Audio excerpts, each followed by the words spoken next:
Podcast episode 111. This week we will be talking about the original Xbox, the games, the console itself, the controllers, the accessories, everything in between. Tonight's guests with me are Retro Ryan. If you want to give your intro, brother. It's not showing you're on for me. Give it. It's up. It's up now.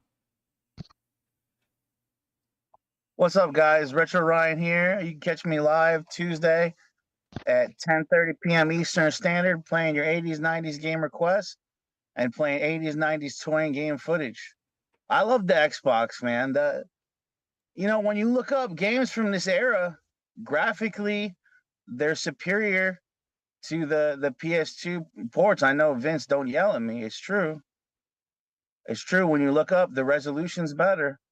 Well, And now I'm not saying it's a better library, but the games that were ported to both, the Xbox was the superior port.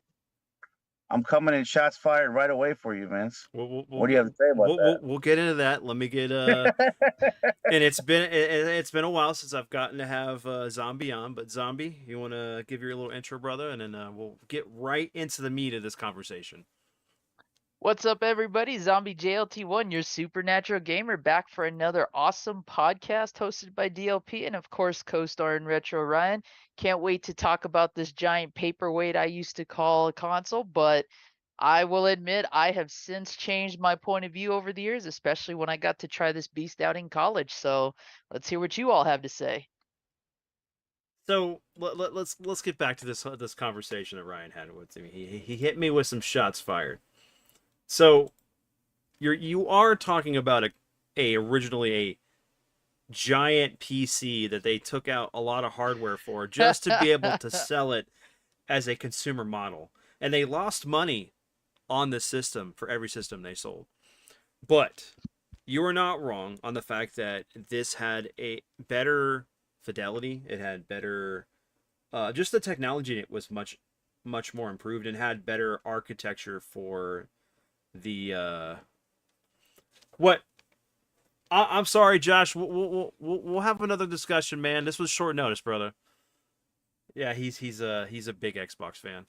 But yeah, no. So this console, man. What else to say about it? Like, if you look at the Dreamcast and how the fact that like Microsoft logo would pop up during the boot sequence, you could definitely tell that Microsoft was already trying to get into the console game, but going through Sega.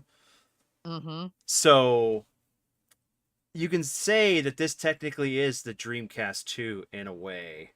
Yeah, the underdog. Yeah. The underdog Well, to root for.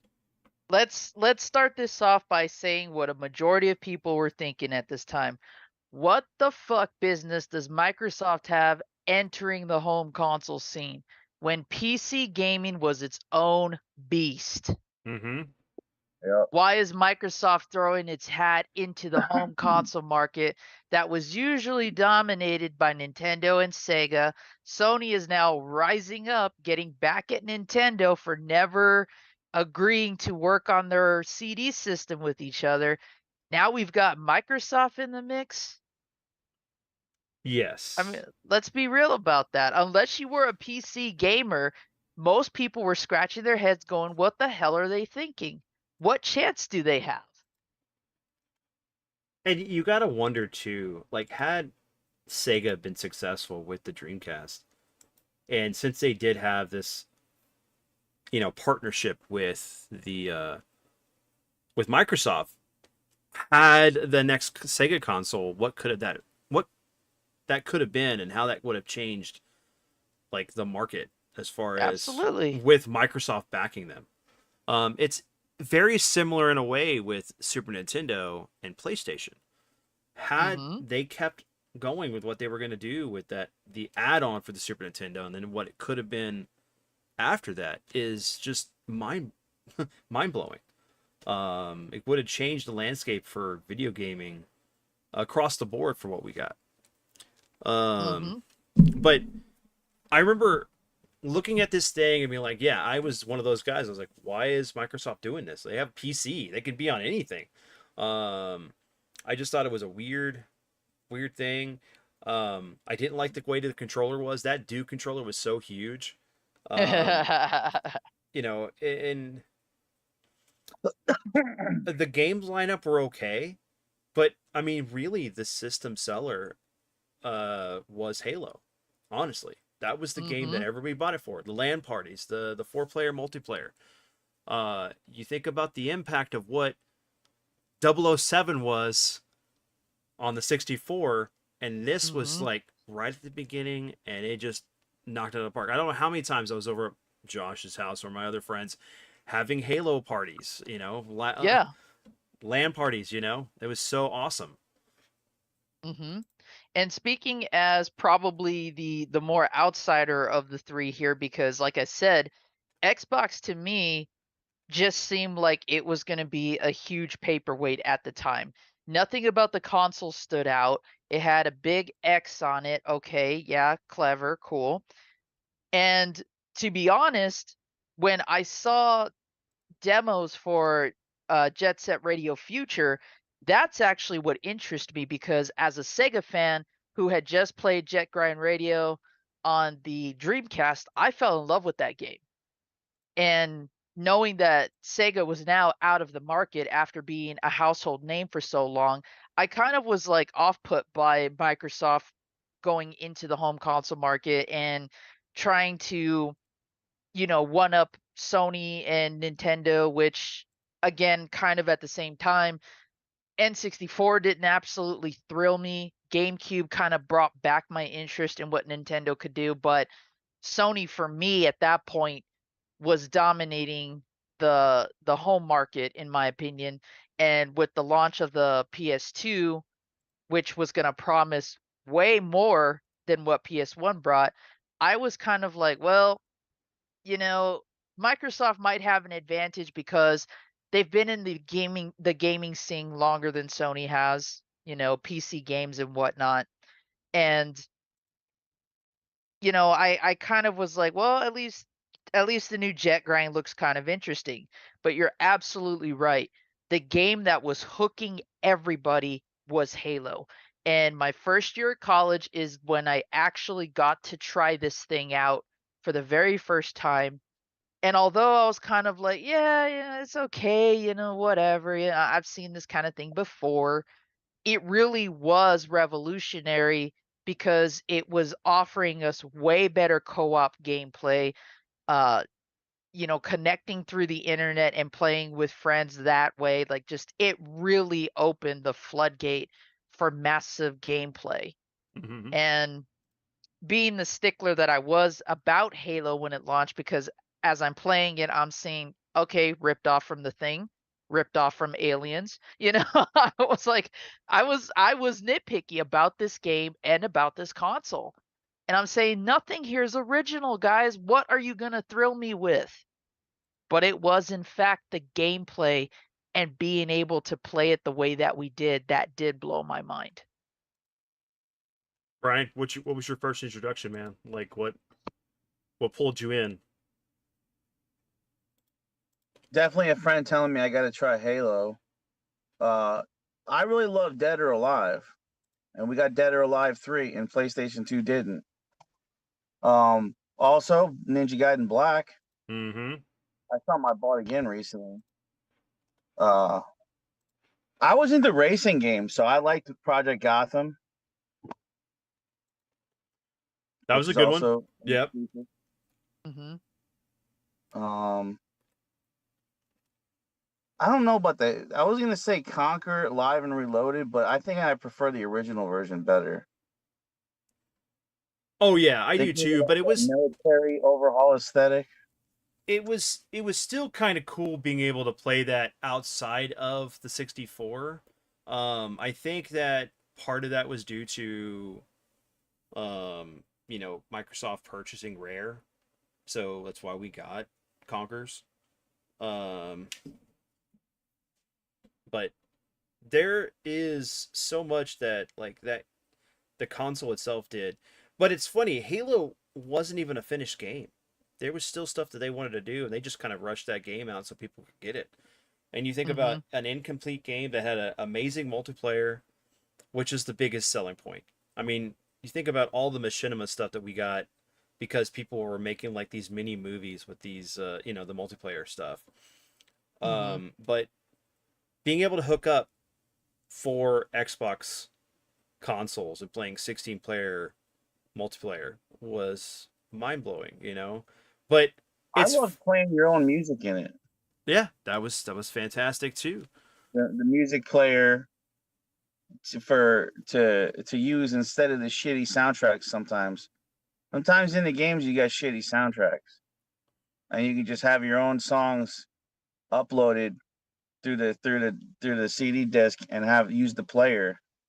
Just like carried on through the 360 era that you had that. I use that all the time then. I don't know why I was just putting every CD I had up in that thing, just going crazy. Just because you'd never seen it before, it was just, you know how it was when something's new. Oh yeah. You can do, you really kind of go all out. So I mean, you think about like that's one of the things that was really nice with it being more of a PC with the architecture than a console because you've got the features of being able to add your own custom soundtrack. Um, it was the first console that allowed DLC because I remember if it I think KOTOR had the first DLC on the console, or at least that's the first one I remember I got. Just introduction to Xbox Live was amazing. You know, being able to play and build a small community of friends that you play Halo with or other games with that was totally overhauled and so much better on the 360, and it's just evolved even more with the later consoles. But it was also one of the things where they learned to take the feedback from their players and adapt changes to it. Because I mean, the Duke controller was good, but it was very cumbersome. It was huge. I mean, I remember playing games and like, this is uncomfortable playing fighting games. So, That's why I bought the Logitech wireless. mhm. I had the Logitech wireless for original Xbox. But yeah, like I remember like when the S controller came out, it was just such a dramatic change. It changed the game for playing and stuff. But it was funny because like I was working at Best Buy at the time, so I was there for like Halo 2 launch and all these other amazing games that came on the console. But like it's funny, I was still a PlayStation guy. Like Zombie was talking about. I love the PlayStation. Like there was so much games there's so many games that you got on the PlayStation that you couldn't get on the Xbox. But then there was games that you couldn't get on the other consoles. So the exclusives on both consoles were fantastic. Absolutely. But it was those exact exclusives that was keeping me Sony PlayStation 2 player because you had Devil May Cry, um, Resident Evil Code Veronica X, which originally Code Veronica was on Dreamcast, which is part of the reason why I bought a Dreamcast. But then we get this PS2 remake with added content, so of course that made it cool. Now what threw me for the loop was you had Onimusha on PS2, but then we get Genma Onimusha for Xbox. That So had additional now, content. Yep. yeah, now Microsoft is saying not only are we going to continue Sega franchises, we're going to get companies like Capcom to agree to release on both consoles and more. So now Microsoft is starting to become that close competitor. And it's like, well, now we're back to the original console wars between Sega and Nintendo. Who's going to offer what and who's going to do it better? Well, because like we got Half-Life 1 and 2 on the original Xbox, which was my favorite and still is one of my all-time favorite first-person shooters outside of BioShock. But it's it was amazing to be able to get that game, both like at least 2, because like I remember that was such a big thing for me for the PC.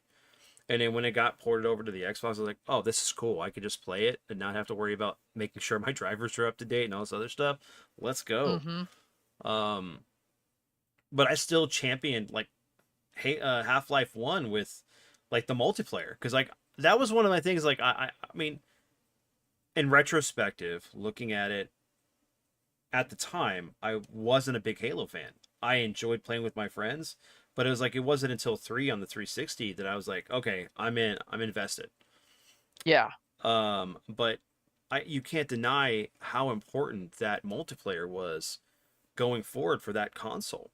I mean, it absolutely. really changed like the dynamic for first-person shooters that wasn't being touched enough with the PS2 or other, the GameCube at the time. Or wasn't being done as well either. Mm-hmm. Yep. Because I remember SOCOM was the big multiplayer you had to play as a PS2 owner. And if not SOCOM, it was Resident Evil Outbreak. Mm-hmm. Because all of a sudden, Sony is going to add these online multiplayer aspects. SOCOM did okay. Resident Evil had a lot of technical issues. And for whatever reason, SOCOM and Resident Evil Outbreak, especially in the college dorm setting, had lots of issues. Oh yeah. We're talking servers not connecting, games disconnecting mid-play. I mean, it was a mess. And especially for me at that time, where that's where I was during the rise of the whole online gaming aspect, more and more I was just hearing from people, you got to play Halo. You got to join our LAN party for Halo night. And even our own video game club, we would host our video game meetings, our gaming sessions, and then there was a separate night for weekly Halo tourneys. And they were huge draws for the school I was at and for our video game club, because then we started hosting our own tourneys. And it was insane because we had to go around going door to dorm, asking if everybody's participating, are we all in, is everybody connecting? And it was such a completely new experience, especially for someone like me who never really experienced online gaming because I grew up not being a PC gamer. And the Right. most Oh. multiplayer, oh, sorry, I was just going to say the most multiplayer action I ever saw, at least at that time, was something like GoldenEye. Well, I would add too, like Killzone had a really fun multiplayer. I mean, that was towards the end of the console life. Um, so, but yeah, I was gonna Ryan, like for you, it was the like college, right? You had the college experience of playing Halo and stuff with people and everything, or no? Yeah, Okay. freshman year. I think sophomore, I had the 360. It's 360 is probably my favorite, and I can't say modern now. People say, "Oh, well, it's retro now." Oh, fucking suck a dick. I mean, But it it's to is, me, but it to is. me, 360 was like my favorite modern Hmm. system. I just really bonded with it, the whole library. The excitement I had getting it, waiting at stupid Walmart to get one. You know, they were really hard. They were really hard to get. People forget how hard they were to get one. Yeah, I remember. And yeah, I know what it eventually Red Ring 3 years later, because I played the shit out of it. Yeah, but it just felt so ahead of its time. And no disrespect to the PS3, because I had one too. I've always been somebody that has both. When I can get both, Hmm. I do. I just usually wait till like the slim version to get both, you know. Um, I but good memories. What I really love about this era, just this Xbox, original Xbox 360 era, um, and PS2, PS3, it's fucking rock and roll, man. You go back to the fucking soundtracks, it was goddamn fucking balls rock and roll, hmm. okay, and good rap. Like, go to any fucking soundtrack, you guys. Like, these developers were shelling out fucking money bags to get good artists. Like, if you want to see what I mean, go to the Need for Speed soundtracks. Go to all the snowboarding game soundtracks, the Tony Hawk games. It was all like a lot of like new metal, alternative rock, gangster rap shit. It was like no pussy music. And I love like that you almost never I mean, like had you that may have gotten soundtrack. some listening to that music, but you know. Yeah, but like, okay, just like today, you don't. It's not really even a thought much anymore. Like you can appreciate like an original soundtrack, like if they did like if they made like an original soundtrack for a game, like orchestration. Like you play a lot of RPGs, Vince, Hmm. so I know you get down with that. Like that they made like an original orchestrated soundtrack for like your Final Fantasies and shit like that, right?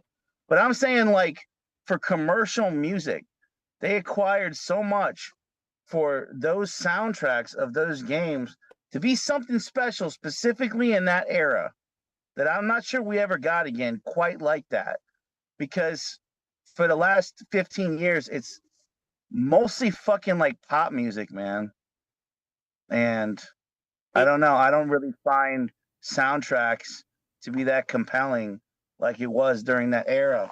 But it's like even on the Burnout games, I mean, I just keep you could just keep naming games, and they all had the Dead or Alive games had a great sound. Remember the Aerosmith on Dead or Alive 3? Well, the thing had Saliva, and then there was like Mm-hmm. there was, oh man, even on the PlayStation 1, you had Omega Boost, which had like a Static X soundtrack. Um, there was for it was all over. PS3, all the for PS3, all the MotorStorm games had great soundtracks. Um, I really like that. I miss that era, like G4 TV. All the girls were fucking sexy as hell on there. Olivia Munn, the blonde that was from on Playboy all the time. I forget her name. I think it was just all those hosts. Even the guy was funny. I think what was the guy from G4? Talking about Adam Sessler back before he. Yeah, and they had some reviews on games, and remember like what was the other like the music channel at that time? Was it I know there was like a music there was not MTV or VH1 at this time. It was like playing a lot of alternative rock. Do you remember this the channel was on? It's like what was that channel? Because I remember like VH1 and stuff a lot, but I don't remember like a third alternative other than like MTV2 and like I think Fuse. Fuse. Okay, Remember okay. Fuse? Mm-hmm. Remember Fuse? Like it was just, and you got to remember too, for context, this was the height of all the Warp tours and shit. I Mhm. loved those, man, because you could spend like this. Just takes me back to that whole era. I know it's like Ryan, what the fuck? You're going into Warp Tour, but you got to understand, it all kind of collided and and converged with gaming. Gaming was a part of the music, and you would have like uh you spend $20, the amount of bands you could see like on the Warp Tour during like those mid 2000s years, and everybody was gaming in that time, whether you're a guy or a girl. I feel like gaming really during this era, Xbox and Xbox 360, PS2, PS3, I feel like it got way more universally accepted and Accepted. embraced. Yeah, that's a good point. I mean, this was you went for, it was like the birth of where everybody was a gamer. It was becoming more accepted than Yeah. what it is now, where it's more accepted, but then we've kind of like fractured. You're either a retro gamer, you're a modern gamer, or you're, I mean, it's sad A that we're, hybrid. yeah, or hybrid, or you're a what is it?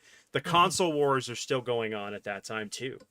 Right. Exactly. That's why it was, for me, it was a little bit of nostalgia again, which is kind of where my intrigue to see where Sony and Microsoft were going to take it, because that's exactly what it reminded me of. And unlike the 16-bit console war, where I was heavily involved in that scene because that was our generation's console war, um, seeing it kind of reemerge in this new wave of technology, it was interesting because now I'm older. Now Hmm. I'm looking at games and consoles differently than I did when I was a kid, and trying to see who's going to outdo each other in new ways compared to what had been done before. That was the intriguing part. And like Ryan had mentioned, gaming started to become way more accepting, way more universal. Hell, being a nerd, being a geek was starting to become the cool thing. Like, it wasn't just gaming, it was like suddenly playing D&D was cool.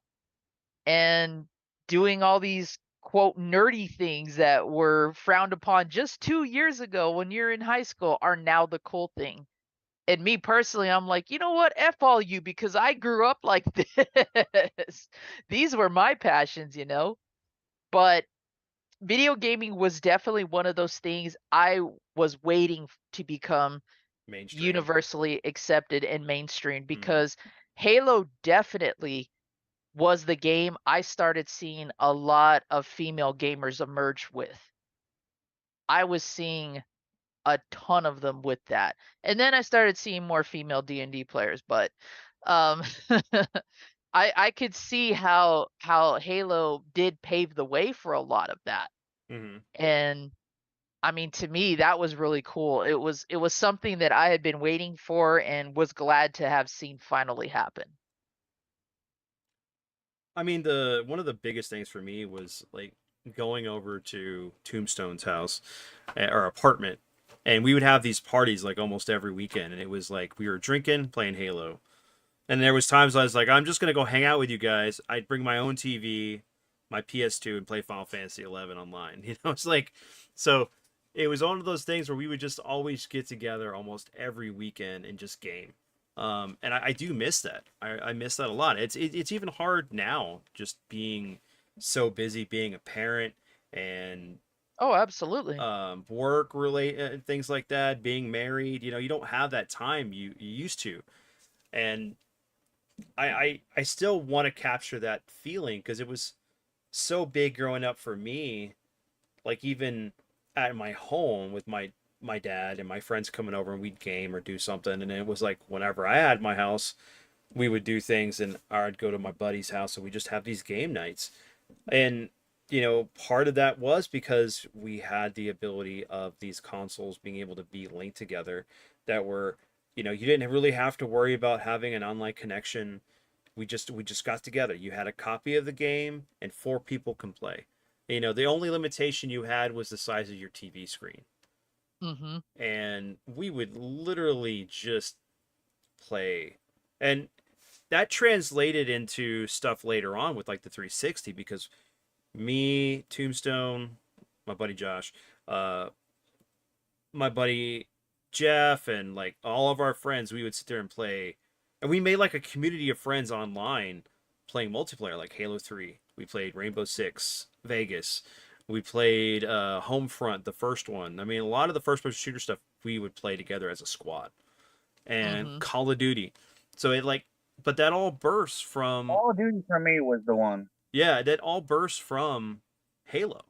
If we Yeah. didn't have that experience, because like it's one thing because I mean you think about like as good as 007 is, it's still this one-off experience compared to everything else we get until Halo happens. Now I Mhm. did get to play on PC, so I was experiencing first-person shooters outside of the console, but it was the Xbox and it was Halo that started that thing that made people get to that point where we were just like, okay, this is the thing. We're gonna get together and do it. And it's funny, you look at like you were talking about Zombie, how pop culture being a nerd, this accepted thing that we coveted and we were made fun of for.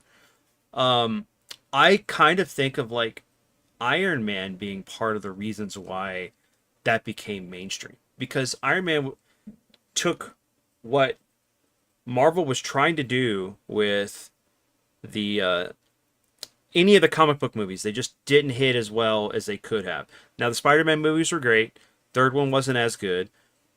And that still taints that franchise, but Iron Man really kind of defined that and it made it culturally acceptable to like this stuff, and more people started to adapt this nerd culture, because it was like it was better to be in with the crowd who was enjoying this than on the outskirts and making fun of them. It's like it was okay to come out of your shell to be a nerd instead of the shackles of being having popularity or whatever. The stuff we dealt with in high school. And Right. we can only look at the retrospective of us, graduating between the years of 2000 to 2003 or 4. And like, I can't even imagine what it was like for my cousins going to school with all this stuff. I can't imagine like what it is for my son now, other than the fact that like Roblox just takes care of everything for all these kids now. Right, where it's just it's already there. They don't have to be there at the birth of it. Mm-hmm. Yeah. It is rather ironic because um I could think about every game and franchise, everything that I was ever invested in that made me stand out among what was considered the popular crowd of my school. And I think the only reason why, at least from my perspective, that the subculture started to change is because the realization was, since I was born into nerddom Mm-hmm. and had no problem owning that, had no problem telling people, yeah, I'm a gamer, what of it? Yeah, I play Pokemon, what of it? Yeah, I like wrestling, what of it? Yeah, I play D&D, what of it? Because I never was ashamed of any of that. I wasn't trying to be in with the popular crowds. I just wanted to be me. And you either liked me or you didn't. That's all it was. But I think what started to make it more socially acceptable, at least from my perspective, was the realization that once we left high school, all these popular kids aren't going to have shit when we're gone. Me, whatever school I go to, I'm still going to be me. I'm still going to be proud of what I like. I'm not going to give a flip what anybody says. And especially at the college level where I don't even have to go to class if I don't want to. You know, Yep. Mm-hmm. I'm going to ditch and play Halo now. Yep. So all of that was really just, mixed into it. And it was definitely a hell of an experience for me because I think the Xbox and Halo and multiplayer gaming for once in my life made me feel like I was back in a modern gaming setting because I didn't buy the N64. We did have the PlayStation 1, but we weren't buying as many games for that as we were for the NES and Super Nintendo when I was getting those. But now all of a sudden, because people are throwing these LAN parties, we're using um, Messenger or Yahoo Messenger or whatever, chat rooms and programs y'all are using at the time, messaging each other. Hey, I'm done with class. Y'all want to play Halo or do you want to play Counter-Strike? All these different games that were still going on multiplayer wise, but Halo was the one that was still bringing people together more. Like I actually felt like I was actually modernized at that point because I was still dedicated to my retro gaming, but again, not having a gaming PC, missing out on so many titles and experiences, yeah, that did set me back. So even though I was like that towards the Xbox and saying, what the heck is this thing going to do differently that hasn't been done before? Yeah, I deeply ate my words and said, hey, you know what? I was wrong, and I apologize for that. Yeah, and it's funny how like there's so many things that like I could talk about, but they don't happen until the 360. But like for me, when I got the console, I got it, I think, a year before KOTOR 2 came out. But I got Hmm. it for KOTOR, and then I started picking up games after that. But I had always played other games at my friend's house, like Josh or Original go ahead. original Xbox felt like an appetizer to me. It was a mozzarella stick. It was the The hook 360 with was the core, was the meal. It was just like it was like a taste of what's to come for the 360, the original Xbox. Yeah. I mean, it's man, there's so much stuff like Josh was talking about. Like we would we would play and we would talk shit to people, and then like that's what I miss. I miss like sometimes the open mic whenever we play Halo and stuff, and like trash talking back and forth. Now it's like, oh yeah, I'm gonna dox you, and then you gotta worry about being swatted or something if you're, for somebody, Right, or they're gonna find your address and come kill you. right. But there was so many good games though, and it was really cool, like having the variety of something different than what Everything you were. wasn't a fucking stupid fucking remaster then. True, very true. Or you All have these to fucking patch it, bullshit ass remasters. DLC. Mm-hmm. But yeah, because like the game changer was Xbox Live. I think having that console have an Ethernet port um, was a game changer, because even with the PS2, it didn't come natively. You had to buy the hard drive, and Hmm. then which came with Final Fantasy 11. You had to buy the network adapter separately as well, and Yep. then that was so you could play SOCOM, you could play Tony Hawk Online, Twisted Metal Online. I mean, there was a lot of stuff, but it wasn't great because the architecture wasn't really designed as what Microsoft was doing with their console, Hmm. and it kind of defined the online gaming experience that we know today. Um, but yeah, no, it was such a impactful console, and I there's a whole other aspect to this that we're not even touching on, and like how the fact that like modding the original Xbox is still a big thing, because like before there was a Pi, you just modded your Xbox and you could have everything on it, at the time. Right. Hmm. Um, like because I know the Yeah, John, I have a modded one, you have a modded one. and I have a modded PS2. Mm-hmm. I think there's an easy way now to mod the PS3 Slim. I haven't done it yet, and I have a modded Wii. Um, and that just opens up like Pandora's box. Like, I really highly recommend getting a modded Xbox and modded PS2. That's what I might end up doing with my Xbox. I need to replace the optical drive. There's a pin that I just need to replace. But I mean, I could literally just mod it and not even have to worry about the optical drive.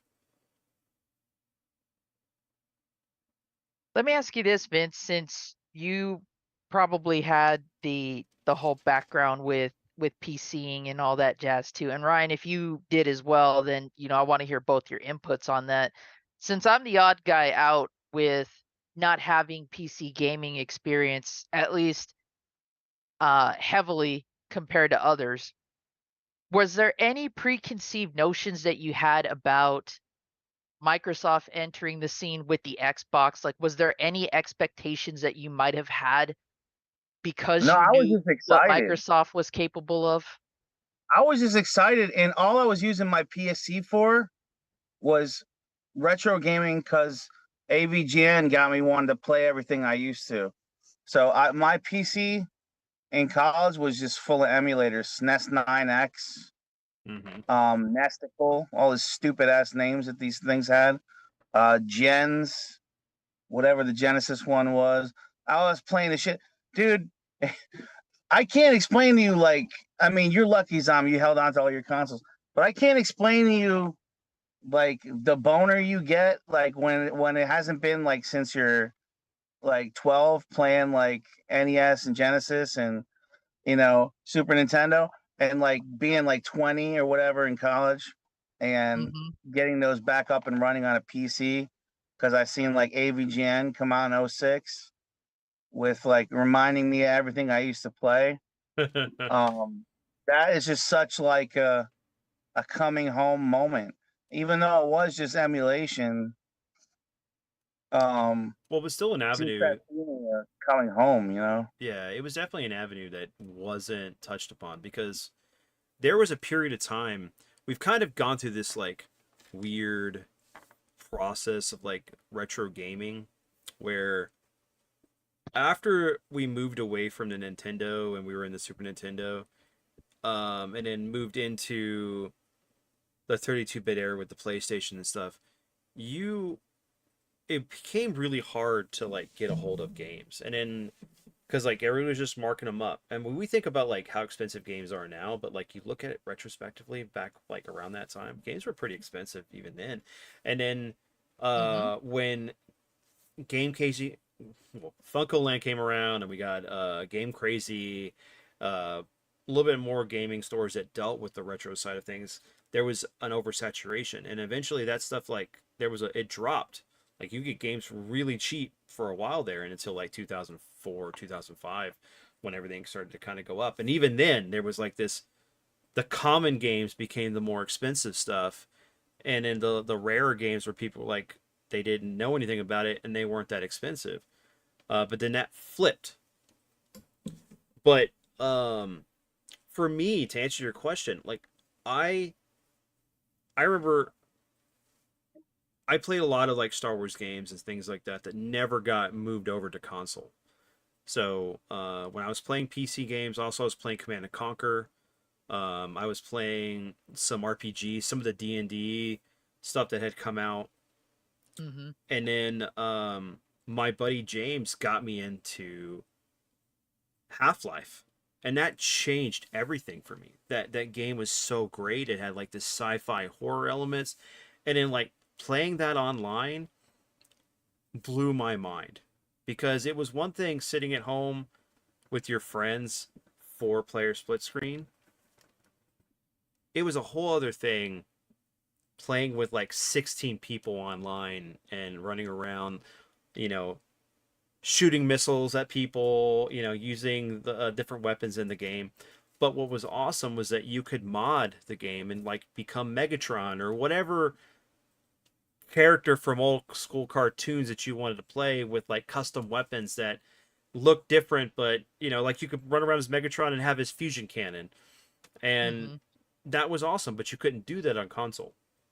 So like it blew my mind. And then whenever Halo came, I was like, well, this is great and fun, but like I can do this on my console with a game where I can actually mod myself to be whatever I want. And but like I always played kind of a little bit of both. Like I loved RTSs, so that was my big thing on the PC. But um I did dabble into playing games like emulation because there was games that I never saw. I never knew about like Harvest Moon. So I was going through the list of the ROMs and stuff, and I was like, oh wow, check this out. Or I remember seeing Mm-hmm. things at Toys R Us on the the flip cards that I wanted to try that I never could because it was never at Hollywood Video or Blockbuster. And then it brought a whole other avenue of gaming to me. So like Ryan said, it was really cool to kind of go back into games for consoles we didn't have anymore or just stuff we missed. Mm-hmm. And it sucks though because like there's still emulation is not as great for like certain consoles. Like I'd love and I want Saturn. the right the Saturn. There's games well, I have a Saturn. I have games, but I don't. There's games I don't have, and they're expensive, and I don't want to go ahead and buy a mod chip and whatever. I just Right. um, but I eventually will. But like the Atari Jaguar, I want to play Alien vs Predator. That is the best Alien vs Predator game outside of the beat 'em up. If you've never played it or watched it, it is so good. It's got sound bites and stuff from the Or movie. watched my stream. Oh, it's so good. It is so yes, yes. And I love to stream that game. I would love to stream that game. But it's like that console Mm-hmm. is expensive right now. That game is expensive right now. Yep. And eventually I'll probably drop the money to do it this year. But I got to get through some stuff first. But It's. Oh, go ahead. it sucks because like it makes it hard for you to play games that you're nostalgic for. That Those there's are not known as reliable, the Jaguars. Well, Those are not reliable to set up. Jaguar CDs definitely. yeah, Jaguar CDs definitely. The consoles aren't too bad. Mm-hmm. They're pretty stable connectivity wise. They're not as fragile. I rarely have an issue with mine ever reading my cartridges, but I mean, if you have an Atari Jaguar CD, that thing is a paperweight. I can guarantee it.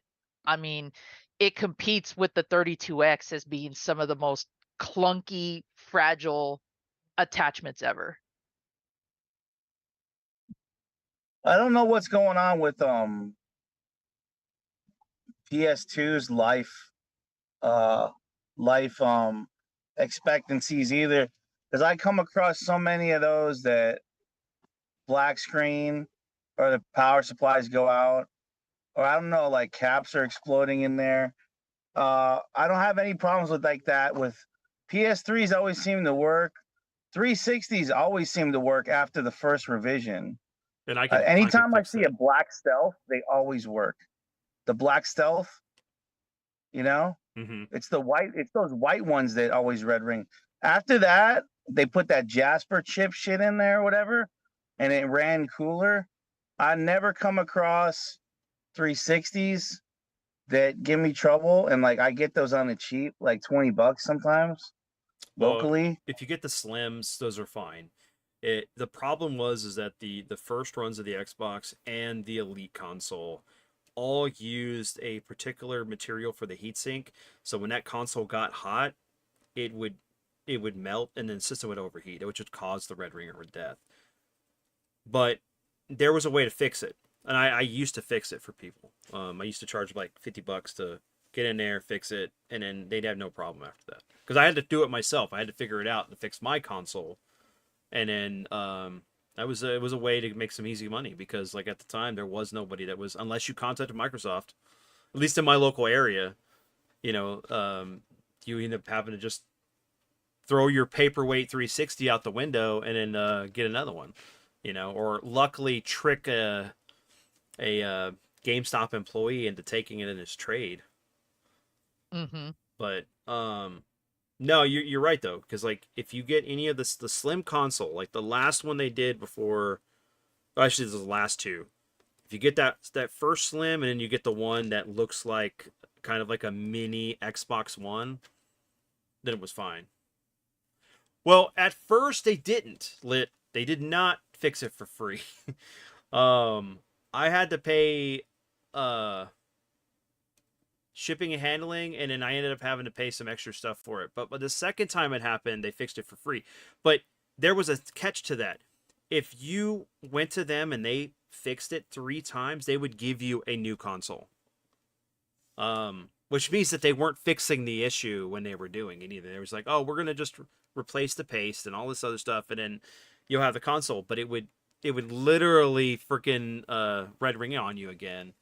But on the third time, never failed, they would send you a new console. But really, Mm-hmm. as somebody with like 3 backup consoles at least on everything, because I was making a habit of just stockpiling these over the last 3 years, I'm telling you, more motherfucking fat PS2s. I don't know what the fuck is wrong with this console. It doesn't hold up for fucking dick squat, dude. And it's just every fucking time you find them caked like a motherfucker with dust in that back fan. You got to scrape all that shit out. And even when they're not, I've found some guys that look minty and they still don't fucking run. Black screen, hooking up the shit to a TV. Just, I had mine that ran perfect, and all of a sudden, my modded one, it one day it just wouldn't even turn on. No light, no nothing. The power supply went out on that. I had a backup one, and then I was able to slap my hard drive into that. So basically, you know, because the mod is just I put my hard drive in another one, Yeah, and it still goes. But it's just like I'm like, what's fucking going on with these PS2 fats? I don't have problems like that with any other console that I've had experience with, and I've had experience with a lot. I don't know, because like I have I think I have like 5 PS2s. I have my original one, my wife's original one, and like 3 others that I've picked up just from Have you lots. seen recently if they all still work though? 2 of them still work. The other 3 don't. I'm gonna That's use, what I'm saying. Like all of a sudden, and I don't it's know. like I one don't. of those Yeah. things. You can store them. Mm-hmm. You can store them, Vince, and with the memory of last time they worked, and you'll plug that bitch in again, and it just won't work the next time. They're fucking unreliable, dude. Well, Like I'm not trying to badmouth it. It's just been my experience, and I've had to, like, I've said in my Discord because Dizzy was asking, I won't buy them now from people unless they got it hooked up to a TV and I can see that it fucking works flawless oh because they're yeah. just Yeah. too fucking Mhm. problematic. I would say Mhm. part of it is because of like, you're gonna come across people who have had these things sitting in the garage. We don't Yep. know if they're climate controlled garages or they're out open into the elements. There's a lot of factors we don't know that could cause the stuff to go out. I do know that the slim PS2s work perfect. I've never come Yep. across one that has any problems, but you lose the ability to put the hard drive in. You can still mod it, Yeah. but you have to get like a special memory card and some stuff like that. But They Mhm. definitely got rid of some kinks there, and which mhm. is why I seem to constantly find dead fat PS2s, you know? Well, because the fat PS2 had the 3 most common problems. You had power supply issues, the CD tray, Mhm. and the casing. Yep. Because the casing gets brittle over time, it snaps, it breaks. I mean, if Yeah. it's not one of those, it's 2 or all of them. Or That it's were or it's the fan. I've seen a Yeah, couple of them the fans too. they short out. Those were the most common problems with the fat PS2. I have 2 fat PS2s and I have a slim. And I tend to use the slim more because even after how I got it and where it was before I received it is a whole other story in itself. It's still proven to be the most reliable. Yeah. That thing is well maintained and it holds up. Yeah, like Josh said, he said that there were some solder points that were not good and tended to have to be redone on them. Mhm. That's the thing too, is like I do deal with computers, but I don't deal with the hardware end. So going in and changing the capacitors and making sure the leads are right, I don't have the experience on that. I should start taking the time to try to do that, but I'd rather pay somebody, But it just sucks. Is like this is the thing we're gonna face even with the original NES. Like as these things get older, they're gonna become obsolete. Because the capacitors aren't gonna exist anymore. Some of the chip stuff isn't gonna work anymore. So, we can get replacements, but it's also one of the things where we should be looking at maybe certain alternatives. Maybe what the analog or whatever. But that thing is expensive in itself. Or getting a Retron 5 or the Poly Mhm. Mega, which is what I really want to get because I like the idea of being able to dump my games onto a console, as long as my hard drive's large enough that I don't have to worry about ruining my games because you know um, I can at least seal them up and not seal them up, but put them in a place that they're not going to get eroded by the Mhm. environment, or the heat or whatever unknown factors. Right. But so what were some of y'all's memories with the console in general? Like, you have any funny stories, or like what was the experience of you getting your first Xbox or a particular game that you want to share? Well, I mean, I know when I got the Xbox, it was not early on, keep in mind, when I got the original Xbox. So I got it and I immediately got Halo and Dead or Alive. I think Dead or Alive 3. Um, which is funny because then when I got the 360, the launch games I got for that was the Need for Speed and Dead or Alive 4. I was really excited to get those. And the graphic jump really blew my mind with Dead or Alive 4. I was just like looking at the background, seeing shit in 720 Mm-hmm. at that time was just fucking nuts. And I liked it. how about going from that layout? Like there wasn't it was very like kind of caveman, that original opening and the green and Yeah, yeah. it felt The like a the it felt engine like starting. a stock Winamp. It felt like a stock Winamp skin or something when Right. not that it Yeah. didn't look cool for the time, but going from that to the Xbox 360 blades dashboard where it was just cycle through the blades look, and you can change so many aesthetics and themes on it, and then the actual player that you could pop out that was a little bit more intuitive to play at any time with the music, and looking at the way that the store looked on the having the first marketplace store Yeah, on the on a 360. 360, that was so Yeah. cool. um Yeah, because I believe the for the original Xbox to get DLC and stuff, it was usually something within the game menu that they added in retrospectively. I swear to God, Vince, I don't think even till the PS5 they finally got their fucking store right with PlayStation, dude. And I'm not being a PlayStation hater. Like I said, I get both consoles every fucking time. I get both consoles so I can compare.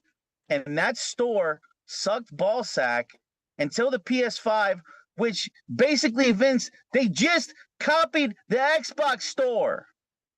They copied the fucking same look Look, with I'm the gonna tiles. I'm gonna be a little bit biased here, but I'm sorry, but the Series X store sucked up until just recently, and in the Xbox One store was awful.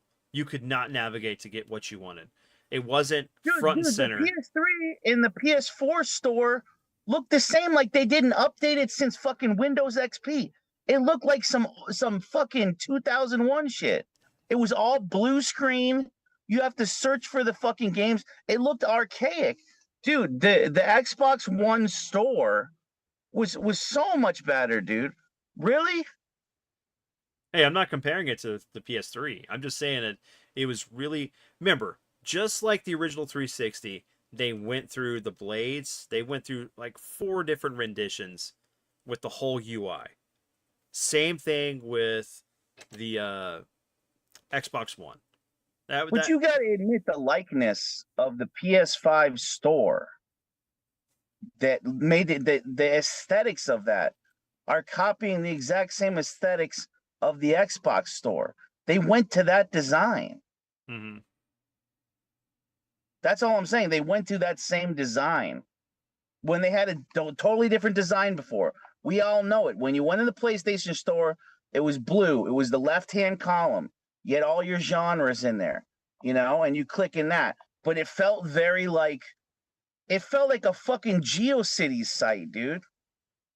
And I remember how horrible the GeoCities sites were because my high school band had one, and it was horrendous. That's because no one knew how to actually code HTML to make a website. Angel Fire. Yeah, Angel Fire, right? Tripod or whatever. Right. Yeah.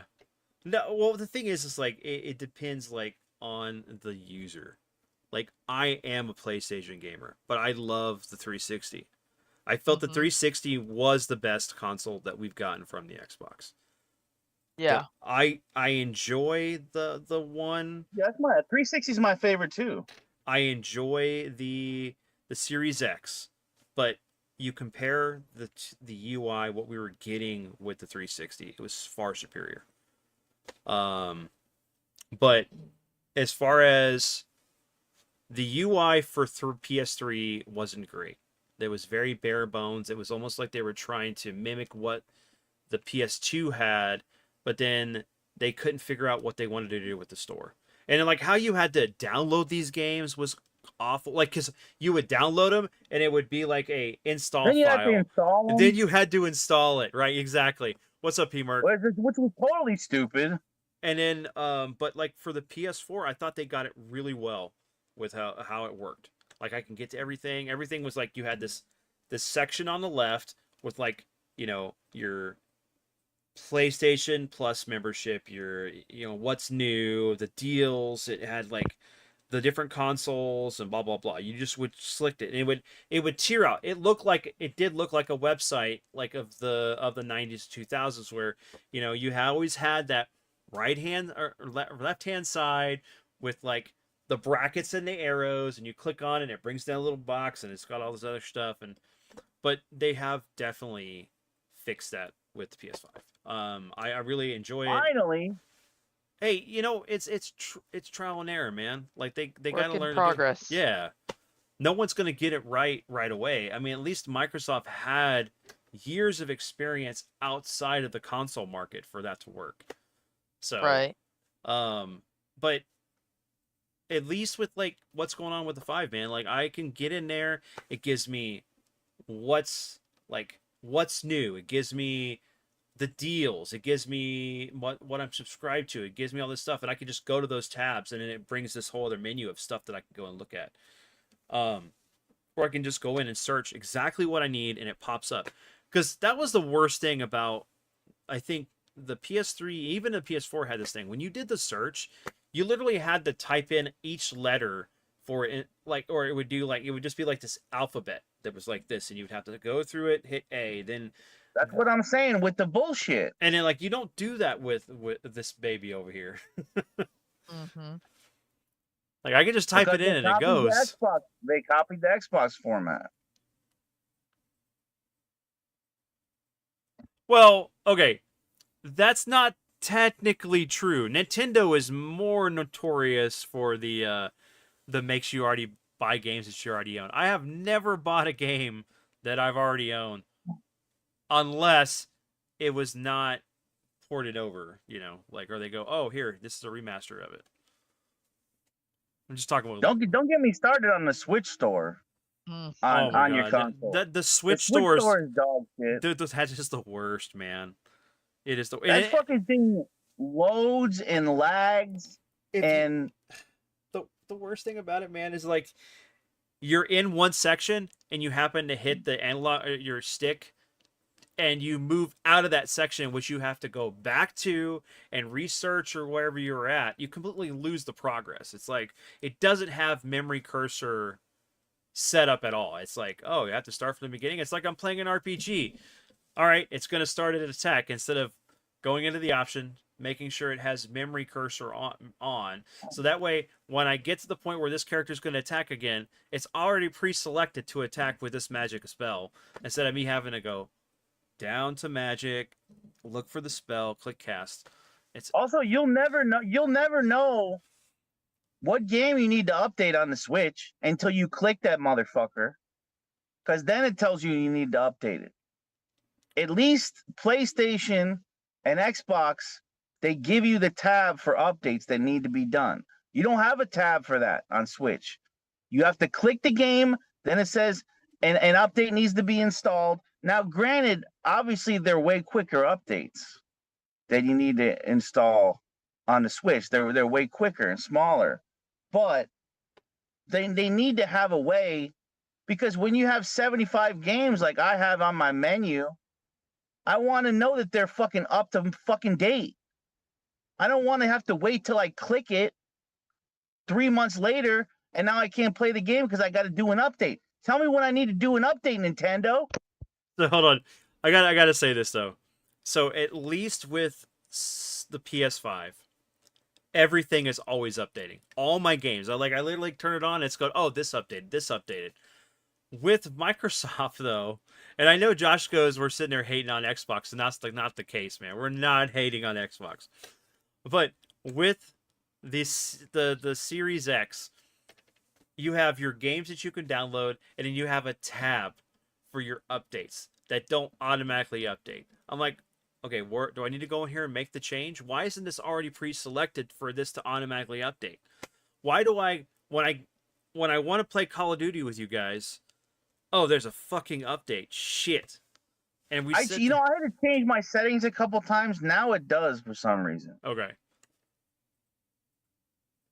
I think until you fuck with those settings, it seems like it's not making me update stuff anymore. I don't know. I have to look. But Man, we're going off on a whole different tangent. It's funny No, because no, we did, but you know what? You know what? It's important because this era was the start of the menus. Remember? Because I mean, we used to just turn the console on and it's the game. The Xbox was the start of kind of the menu system. it was. I mean, you got to think about it. All the UI of things that are going into this console, and like what they accomplished with the 360, because there was so much going on, right? You know, you had your friends list, you had your like your settings menu, you had like the store, the Xbox store, your Xbox Live Arcade games, and it was Dude, I have to laugh because even when that 360 store shut down, dude, I gotta tell you guys, extremely easy to navigate. I'd go when I wanted a game, I'd go into A. If the game's within A, I'd scroll, I'd see the game. I honestly think the 360 store was fucking perfectly usable. And that's fucking 20 years later. When they shut that bitch down like a year ago, I looked through there. You know what the fail though was? They made us all think there was going to be a third final amazing sale. and there wasn't. And then there was wasn't. No, there wasn't. There was zero. Well, you look like that's that thing. It's like, all right, guys, this is the last time this console is going to exist.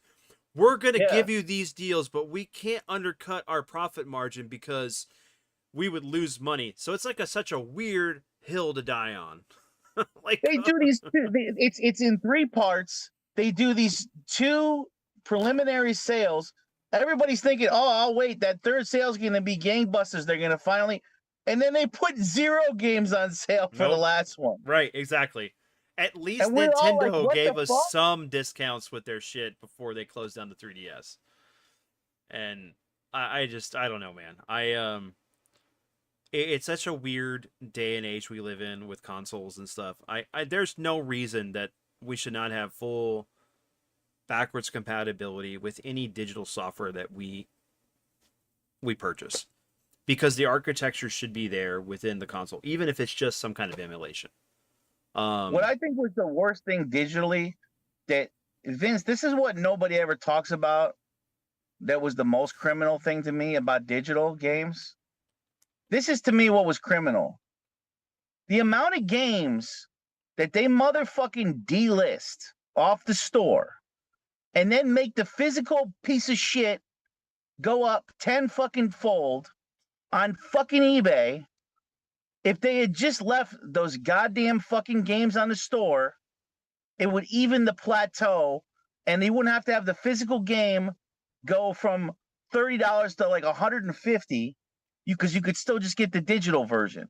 But they delist so many games and so many of the best games. Like they delisted all 3 of those Spider-Mans on 360. They delisted those 2 best Transformers games. They delisted Shadows of the Damned. They delisted fucking Lollipop Chainsaw. Any game that was worth a shit, they like to fucking pull from the 360 store. Keep the rant going. I'm gonna grab Even something. the PlayStation store sometimes.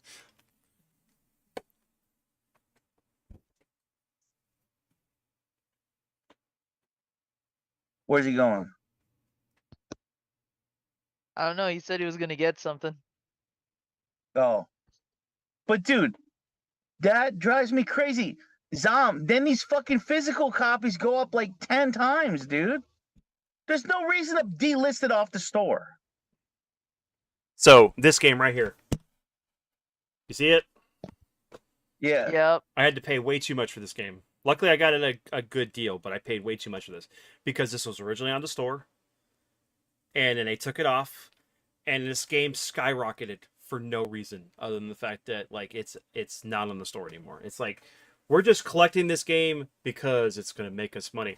I wanted this game because I'm a Godzilla fan. What? Same. Yeah. Listen to me, Sony, fucking Microsoft, and Nintendo. If you put a fucking game on the store, it needs to stay on the motherfucking store. You don't just get to pull it, and you don't get to have no explanation for it. And then making the fucking physical get completely out of our price range so that we can't even play the game then. Do not fucking do this to us.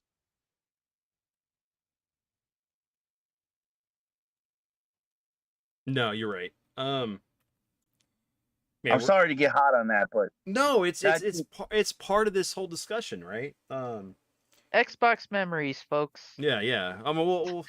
Here we'll bridge the gap here, right? So because dude, the amount I had to spend, you guys, to get some of these great 360 titles that got delisted, I don't even want to. I'm embarrassed the amount I had to spend on some of these games, and I'm fucking pissed. And it's all because these cocksmokers delisted it all. Jerry. get those rants going, guys. Like, where's Mazin to tell me I didn't have a Star Wars rant? But isn't the rants get the most when it really hurts our pocket? It is. That's what it's really about. Like, cause I don't want to be that guy. I don't want to be Bill Burr every day and just yell at the clouds, And I love Bill Burr, but like, there's better shit in this world to do than be pissed all the time. But dude, when it hits us in the pocket, when it hits our pockets and our funds, and we are unable to play games, some of the best games out there because of this shit, that's when I get mad. It's really annoying when most, if not all, PS4 games, right, can play on my PS5. But with Microsoft, it's very limited what you can play from the previous consoles on it. Like, why couldn't they have the license for the Turtles or like some of the other stuff that we wanted to play, right, Ryan? But it's not compatible on modern consoles. Especially like the Dungeons and Dragons game, or what else? Man, there's quite a few. Because even like certain 360 games, it just will not play on the Xbox Series X, and it should. There's no reason why it shouldn't. If some games work, they all should work, unless there's a licensing that they're blocking, so it doesn't work. Trying to read the chat here. Is that the game with Juliet Romero? Yeah, they're talking about Lollipop Chainsaw.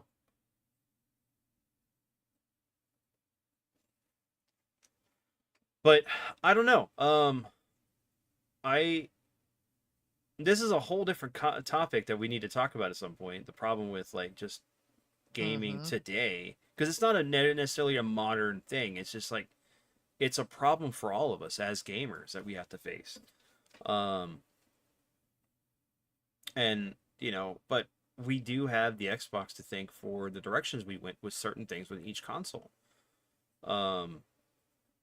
It's called that that the innovation that they've created with certain things that they did, that bred the competition for the PlayStation, for Nintendo in a way, to kind of be competitive within the market. You think about, there's no way Nintendo could have touched the PS3 and the Xbox 360 at the time. What did they do? They targeted the generic gamer with the Wii. Like the not the hardcore gamer. Don't badmouth the Wii now, Vince. No, the geriatric gamer. I'm not trying to badmouth the Wii, man. I'm just saying what they did was a different style of approach for being competitive within the gaming space. Yeah, they made it more of a family fun system. Right. And dude, look, I slept on the Wii so long, and within the last 10 years, I've like opened up the gauntlet on that library. It's really strong library. Like when you get rid of all the shovelware and you look at all the first party Nintendo stuff and you look at all the good light gun shooters, there's some fire on the Wii. There's some fire on there. Yeah. No, and that's we're gonna get into the Wii at some point. We'll get into that episode. But you're not wrong. There are some great stuff on there, but I think the problem that Nintendo faced was because of the fact that they made everything required to use that Wii remote. I, as a gamer, did not want to have motion controls with my gaming. You can hook up the classic controller to the bottom. You can. But you can't do that with Skyward Sword. Can't do that with what was the other Yeah. one? Twilight Princess. That's why I got the GameCube version, because I wanted to play the game with a controller. Like, I don't should not be forced to have to play with the peripheral. That is not something within my wheelhouse as a gamer to do. You know, that's why it Yeah. worked for the generic like gamer, like the person that maybe played game like 20 years ago, and they're like, "Oh man, this is nostalgic," or "Let me get grandma and grandpa into playing Wii bowling and stuff like that." Just something that the family could go in. That's perfectly fine, but in a space where, you know, I don't. And a lot of adult light gun games though. A lot of for Mhm. adult House of the Dead, Resident Evil. Overkill, Yep. Overkill, dude. That's like uh Tarantino gruesome Mm-hmm. and swears. Like Well, that's amazing they put that out. the Wii being more family friendly though takes Nintendo all the way back to its original MO, which is what it was supposed to be, a Yeah. family home console. Yep. So it's no surprise that they brought that back to, the drawing board and made it more for the basic or average gamer, because also you got to keep in mind too, Nintendo probably knew that if they either didn't modernize or add more of a more serious tone to its gaming, it was probably going to fall out of the market eventually. Yes. I mean, you. And Yeah. Go ahead. Go ahead. I'll we add it to you.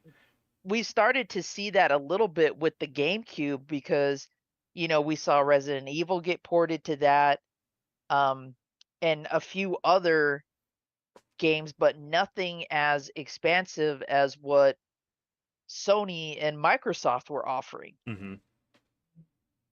So, Dude, one thing we haven't mentioned, guys, if you haven't seen, I'm gonna find a link for this because if you haven't seen, I think it's like a 6-part documentary Microsoft did like 2 years ago on the making of the Xbox, all the way through the 360, all the way up to today. If you guys haven't seen this, this is the best video game documentary I've ever seen in my life. Even if I didn't like Xbox, which I do love Xbox, but the way that this is jam packed with like old footage of everything you could want in the preliminary development stages of the Xbox, shit with Bill Gates in there, like gaming expos from back in the day. This is like if you really want to get some nostalgia, watching that, and the way it's done is so good. And they talk with all the people who worked on the project, the guys, one-on-one interviews. I'm gonna drop a link to this. I can't recommend this enough. I've never seen a video game documentary like this, and it's in 6 parts, so you can kind of watch it in pieces. But I gotta post a link to this because that made me appreciate this original Xbox console so much more when I seen the adversity they had to face to get this on the market, Oh yeah. to It get almost this didn't out happen. there, the amount of shit talk they had to face on this, the amount of criticism and controversy that was behind it all. It is like kind of a miracle that they got it out. Um and it's like it really is one of those underdog stories. Um when you watch this thing and you'll see what I mean, you'll have a lot of respect for these guys that worked on it, and you can see the passion they had for it. I mean, even just trying to convince Bill Gates to do it, he wasn't really sold on the idea. No. And that's what within the whole first part of this, you see that it almost never even happened. And just to think about how that would have changed gaming history had it never happened, it would have been completely different. Like had this console and not come out. So I do gotta I'm gonna drop a link to this, and I want you guys to just do me a favor and favorite this, save this link for later. You will really enjoy this Xbox documentary that Microsoft put out.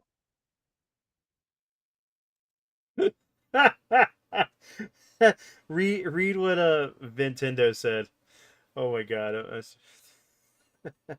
You sure it wasn't some orange gina that she had, not sangria? That's hilarious. Orangina. Um, well, the thing is that there was so much, like, the company of Microsoft did not understand why this team wanted to do it. And even with Bill Gates, he's like, what is the aspect of why we should do this within our company, because we already do so much stuff. And you're right, it's really great to see his perspective on the process of creating the Xbox and stuff, and like Bill Gates accepting it after a while, because he did kind of start championing it for a little bit. And then after he left, it was like it was in their hands. I don't know.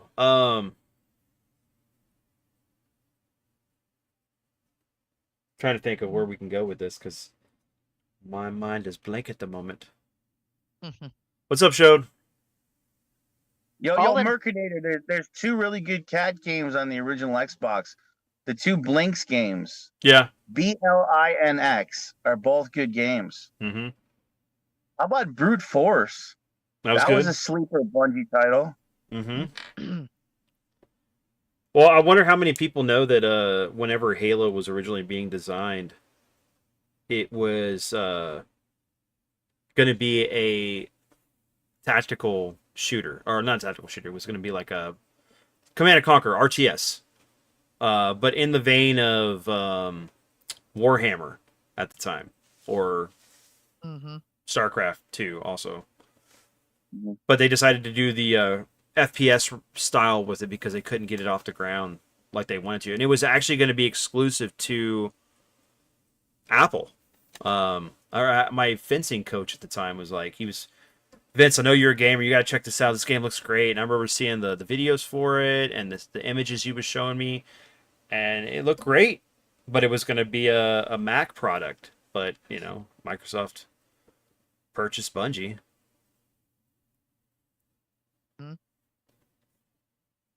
This era, dude, this original Xbox, this 360 era, I miss the mid-tier developers. Mhm. We've talked about this time and time again, Vince. I beat it like a dead horse, but it's like now we just got the big timers and the really indie. But I miss these mid-tier developer, mid-tier budget games that would come out of nowhere before and surprise us. Because a lot of these places, as we know, got bought up by the big companies, right? Mhm. They bought up the little studios. They bought them all up. The problem is once you do that, you eat up a lot of creativity though and freedom, because now big honcho company owns the small fries. Now, where are the risks now? I like those mid-tier, mid-budget games, and a lot of those I was scooping up, say on 360 in particular, because they were so different and they were so creative, and these were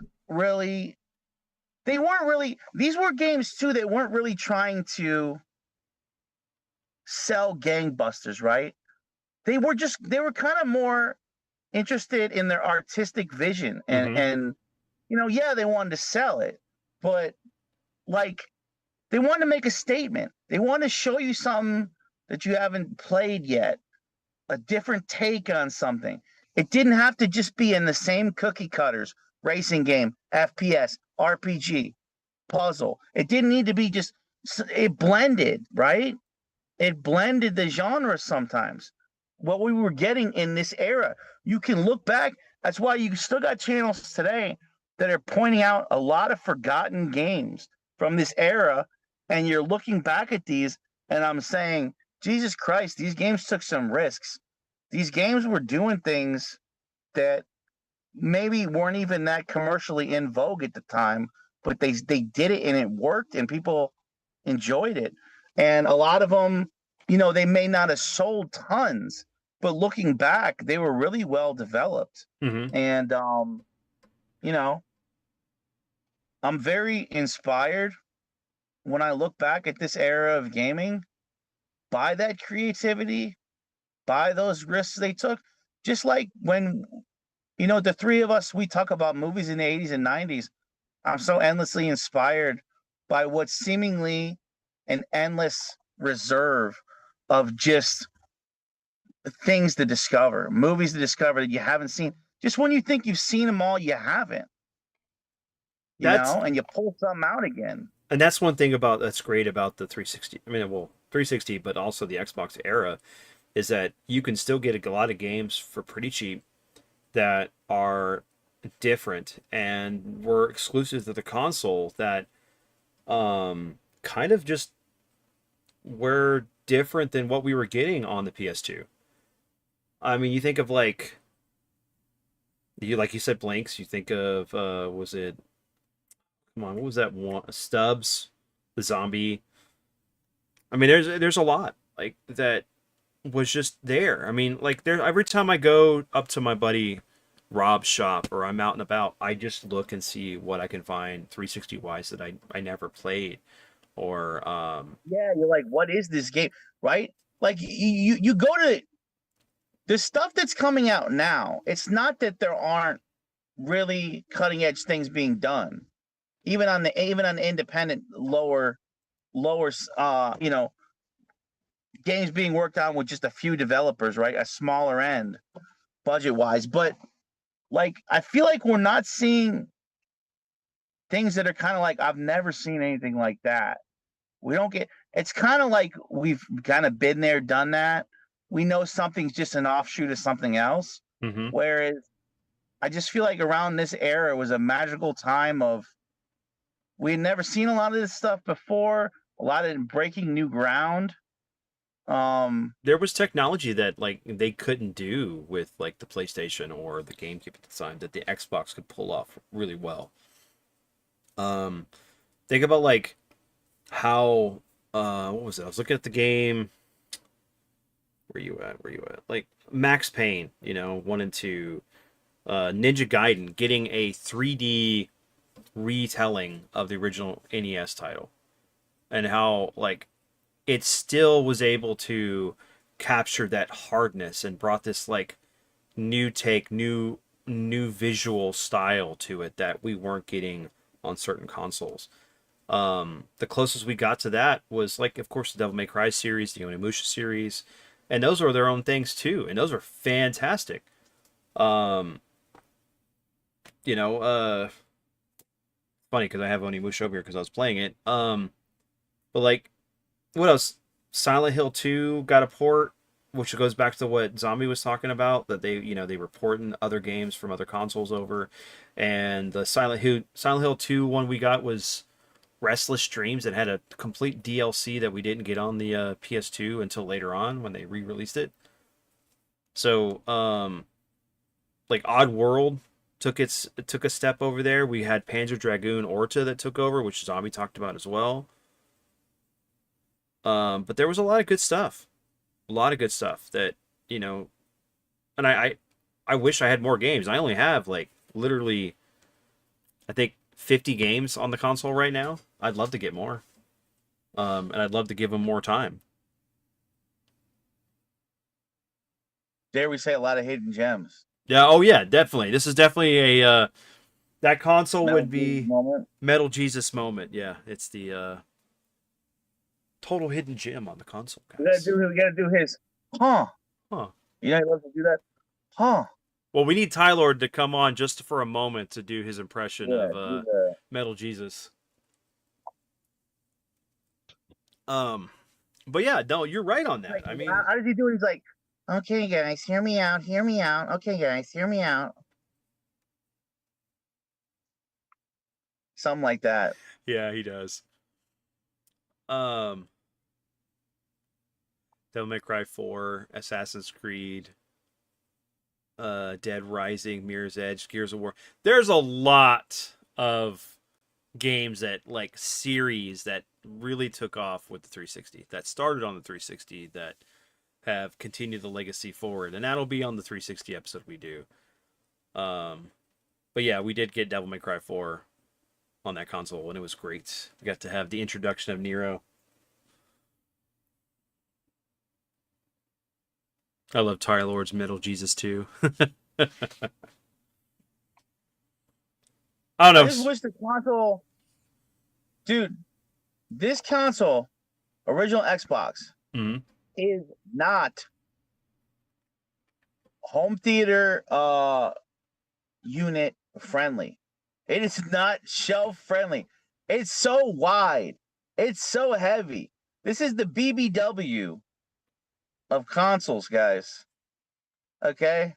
You got to have a just like you need a big bed with a BBW, you need a big shelf for original Xbox, all right? Because I've tried to fucking shimmy this motherfucker into my fucking it's like good lord, trying to find a spot for this thing, dude.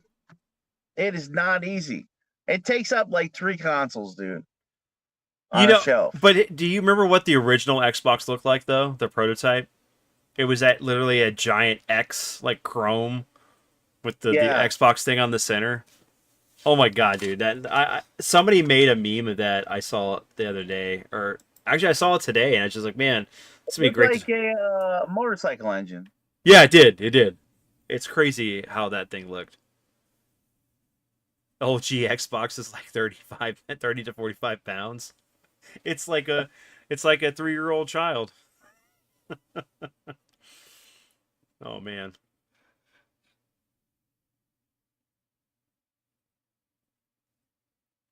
Trying to read the Yeah, chat. it still kind of feels like a. It definitely kind of has like an engine manifold kind of feel. Well, and the funny thing is like Top off it. definitely when they were doing the prototype for it, you can definitely tell that they were like, all right, we're gonna throw all the greatest PC parts in this thing. That is the Xbox. It is a computer console. And then they started taking things out because they realized it was going to be $1,000 to sell this unit. It was crazy how much money they lost on this console just selling it because they couldn't take out everything. But I remember reading in what was it, either EGM or one of the other gaming magazines, they were talking about how like they lose so much money with the console, but I mean it's selling gangbusters with the software. Vince, I was so excited at this time, and like we're gonna get into this like when we do the 360 episode. But I was so fucking excited at this time at the launch of the 360, just wondering what it's gonna look like. I remember even keeping up with the blogs, just showing you mock mock-ups of what the controller might look like, what the system might look like. And we saw like it go through 10 different changes or what they thought it was going to be or what it was. You know what I mean? You remember this time. I do. And I was such a fucking broke college student, dude. I was partying. I was like just with my girlfriend all the time. But I remember like being broke because like all my money went to like books, textbooks, and like, us getting like dinner and shit. So I would have like all I had was like a stack of games, maybe some Gears of War, some Halos, like Dead or Alive, and like GameFly, dude. Unfortunately, Oh I hate hell to yeah, say, I had GameFly. GameFly. And listen, do you know how much we would salivate like when there would be some like new game coming out, and we had to fight tooth and nail to try to get that shit on our queue before it's gone, and you can't rent it because so many other people did. So you're always trying to vie for a spot of whatever the new release was, trying to get a hold of one fucking copy of it so you can play it. And goddamn, did it get competitive to get a new game on GameFly. You remember that shit, Oh Vince? yeah, you were lucky if you got the new, because remember it was like you could rent any game, but like anytime a new one, you almost had to pre-order your reservation for the to rent it. Yeah. Um, dude, like this is also the birth of like kind of, I mean, it really took shape with the 360 and the PS3, but like I remember midnight releases being starting around it. I mean, we always had Yeah. kind of it, but it was like it was this generation that really pushed that. And then but 360, like there's nothing that tops the like going there and for for the new Call of Duty or the new game and just hanging out and sitting in line talking to people and being hyped about this product coming out. Dude, they were breaking record. Like Modern Warfare 2, that smashed like every record at that time. The hundreds of millions of copies sold. Mm-hmm. Do you remember how many records they were breaking with Dude, it was nuts. original Modern Warfare 2? Like 09? I was there. Dude, it was gangbusters. I was there. sales. I mean, me and Josh were sitting there, and I remember like, whenever 3 came out, I was sitting there with a bunch of dudes, just sitting there talking and stuff, and waiting for that. But man, the console itself, I mean, it was so important. Like how I like. Okay, so this is where I was going to go with the story. How I got my console was I was working at Best Buy, and remember, this is like Final Fantasy 11 was already out. You had like Mega Man X7 and X8 had come out. It was like big popular PS2 stuff. But like, so my buddy Chris that I worked in merch with at the time, he's like, "Hey man, I'm selling my Xbox," and I was like, "Oh, okay, how much?" And I ended up buying it, I think, for like $100, and then I ended up getting KOTOR that same day. I think I walked out with like 3 games because I bought the system from him and then picked up KOTOR and like 2 other games and just went home and started playing that. And then, but I just remember like when Halo 2, being there, seeing the boxes in the back of the Best Buy in the stocking room, and with that orange label, "Don't open until this date." And I remember setting it up because it was such a big deal for that game. And I remember they were there for like until midnight, and then we went to go to this bar and had a couple drinks and stuff and played pool. And then we all went home, and we had to be there in the morning for the opening of the store for all this stuff. And that was when I was working actually in media instead of merch. But yeah, I was there for a good portion of the Xbox working at Best Buy. Zom, did you ever have a GameFly? Nope. Dude, how about like going to your Blockbuster and like realizing that it was going out of business? You're like, oh shit. Remember when Netflix was all just to mailbox? It was only movies to your mailbox, no streaming. Yep, Netflix and Redbox, man, and GameFly. That was just wasn't that just such a weird like wake up call? Like, you mean Blockbusters are going out of business for real? And you're like, oh shit. And in Hollywood going like right after. It's crazy. Like that, yeah, this was during the time, I mean, well, it was prior to, because everything kind of closed around the 360. But we started losing that whole ability to rent things. Everything was online. And that was all thanks to Netflix and Redbox. And, you know, we're talking about Netflix like, oh, yeah, you know, this is before the site where you can just watch everything. It was when everything was, you know, you rented, you went onto a website, you rented what you wanted to rent, and it would, like, 2 days later, you'd have a movie in the mailbox. You'd watch it, they'd send it off, you know, you have another one coming to you. Dude, I'm so nostalgic of that college era I lived through. Mm-hmm. And I experienced, but I don't miss being so broke. Like I wouldn't go back because like having the luxury of like the collection I had now, which I never would have dreamed would have one day back then. Mm-hmm. Dreaming that one day I'd have this kind of collection that's insane. I mean, you must feel that way too, Zombie. I mean, your collection is fucking unbelievable, and you know, we can all remember. I'm sure you guys in chat too. Don't you remember, like when you would walk in a GameStop, and it would feel so. I felt so locked out. I felt like a fucking.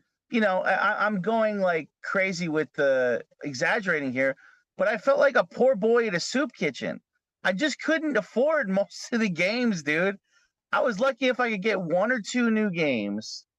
and I'd have to GameFly any of the other stuff because I just couldn't afford it, man. Textbooks, I'm spending $600 a semester, and like your tuition and food, and by sophomore year, I had my own apartment I was paying for too, and I was working at the school, working at the college to make side money on top of what I was spending for my own savings with the tuition. So it's like I just did not that was not the time to have a big game library, at least for me, dude. So Well, for me, anytime I would walk in a GameStop, dude, I just felt so overwhelmed like I or just like, or dreaming. I wish I could have these games, dude. I wanted so many, and I had like a little stack. I would go home to my little stack, and I'd hope for my GameFly to come in the mail. well, it's one of the things for that whole time period, right? So I remember I was still playing my PS2. I think the year the 360 came out. I was playing like Suikoden 5 and some other RPGs, and then I had re-gotten a Super Nintendo uh when I was working in high school, and I still had it, but I was going through a friend to pick up games, and like I got quite a few good games for like $15 each, and then like I got a really good tax return because I had moved out of my house, was staying with my wife for a period of time at her parents' house. Then we got an apartment literally like 6 months after that, and I was working doing accounting for Grocery Supply, which was a food distribution company. And then we got a real good tax return. I got a 360. I picked up Gears of War because that just came out, and then Dead Rising. And I remember trying to play that on my CRT because it wasn't a flat screen, and it was so impossible to see the wording on Dead Rising because you needed a flat screen to be able to see the words. And that started my whole thing of moving away from CRTs and getting I had a Sony Vega or whatever it was, whatever their TVs were at the time. That when plasmas were really big. Mm-hmm. Yep. And Plasmas. then I started just picking up 360 games and stuff, and I would basically my budget was I could spend, because I wasn't making a whole lot of money, dude. I was making like less than $11 an hour, and I wasn't getting overtime. But my wife was doing daycare work, so she was making more than I was. And then so we had an apartment. We're paying for like my car. Her car was paid off. So like my budget for gaming was like $50 a month. And that was usually what my expenditure was. I would literally pick up one game a month, and I wasn't even picking up toys at the time. I just had what I had. You know what though, Vince? Don't when you look back, then you thought you were like you still felt like it was big pimping, spending G's. Like, you know what I mean? Like we didn't really realistically have jack shit. Yeah. But like no. at that time, our little library, we felt like it was like big pimping, spending G's, dude. Mm-hmm. It was still we were fulfilled with that little collection. And it's like now we got every game we'd ever want, but it's like we were fulfilled. We were content with our little piece of the pie then. Exactly. And that's what were games at that time went further, because for me, I was the guy that played the story, single player stuff. But then if I got a game that had the single player stuff and multiplayer, I got so much more out of the game. And that's why I'd play with my buddies, like Call of Duty, Modern Warfare 1, 2, and 3, Rainbow Six 1 and 2, or Rainbow Six Vegas 1 and 2. Man, we played so many games, and it was just always fun. Gears of War was another one. I loved, because at the time Gears of War 1 and 2 were only 2-player, but if you play multiplayer, it was 4-player. As far as Vince, Gears of War 2. Oh my God, the first hour of that campaign. Holy dude, that was so Yep. cinematic and mind blowing and just epic. It was. It was totally epic. I mean, you're looking at a game that just blows everything you had played at the time out of the water. The story was Yeah. amazing. And it was gory, and it just ticked all the boxes you wanted. I remember like there was like I was still getting gaming magazines. I was keeping up with this stuff, and I remember like seeing BioShock for the first time, like the images of it, and listening to like the gaming magazines or the sites talking about it at the time.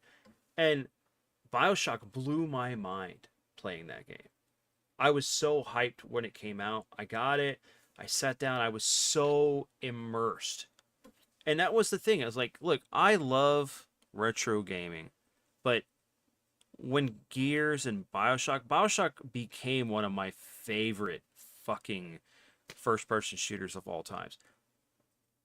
It had such an enriching story. You know, you had these morally gray choices that you could make.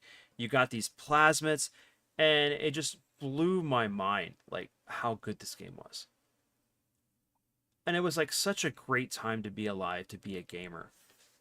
Um, you know, and that was when we were getting games that were complete packages that weren't bogged down with DLC, that Yeah. weren't bogged down with Half finished.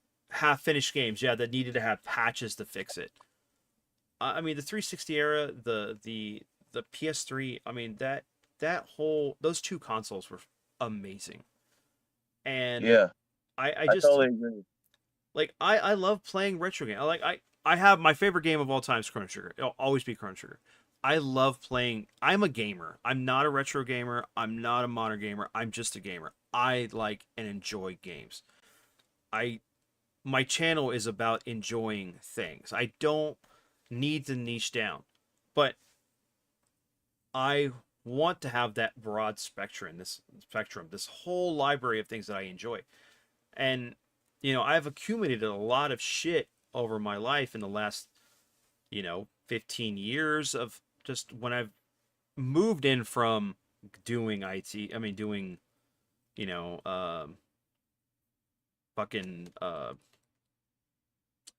accounting to IT work. That was a big thing. Like, I started having much more disposable income. But it's nice being able to like pick up a game and play something. And As not much as I had most of the consoles, Vince, Mhm. I felt that recapturing of the childhood passion again for gaming with the Xbox and the 360 that I had back that I during when I had that for NES and Genesis and Super Nintendo. And it's not that I loved like some N64 games too and PS1 and PS2, but like there's something about the jump we took graphically, you know? Um, but so I feel like there was some it really was kind of a renaissance in a way. I'm glad that you agree with that with the 360 and the PS3.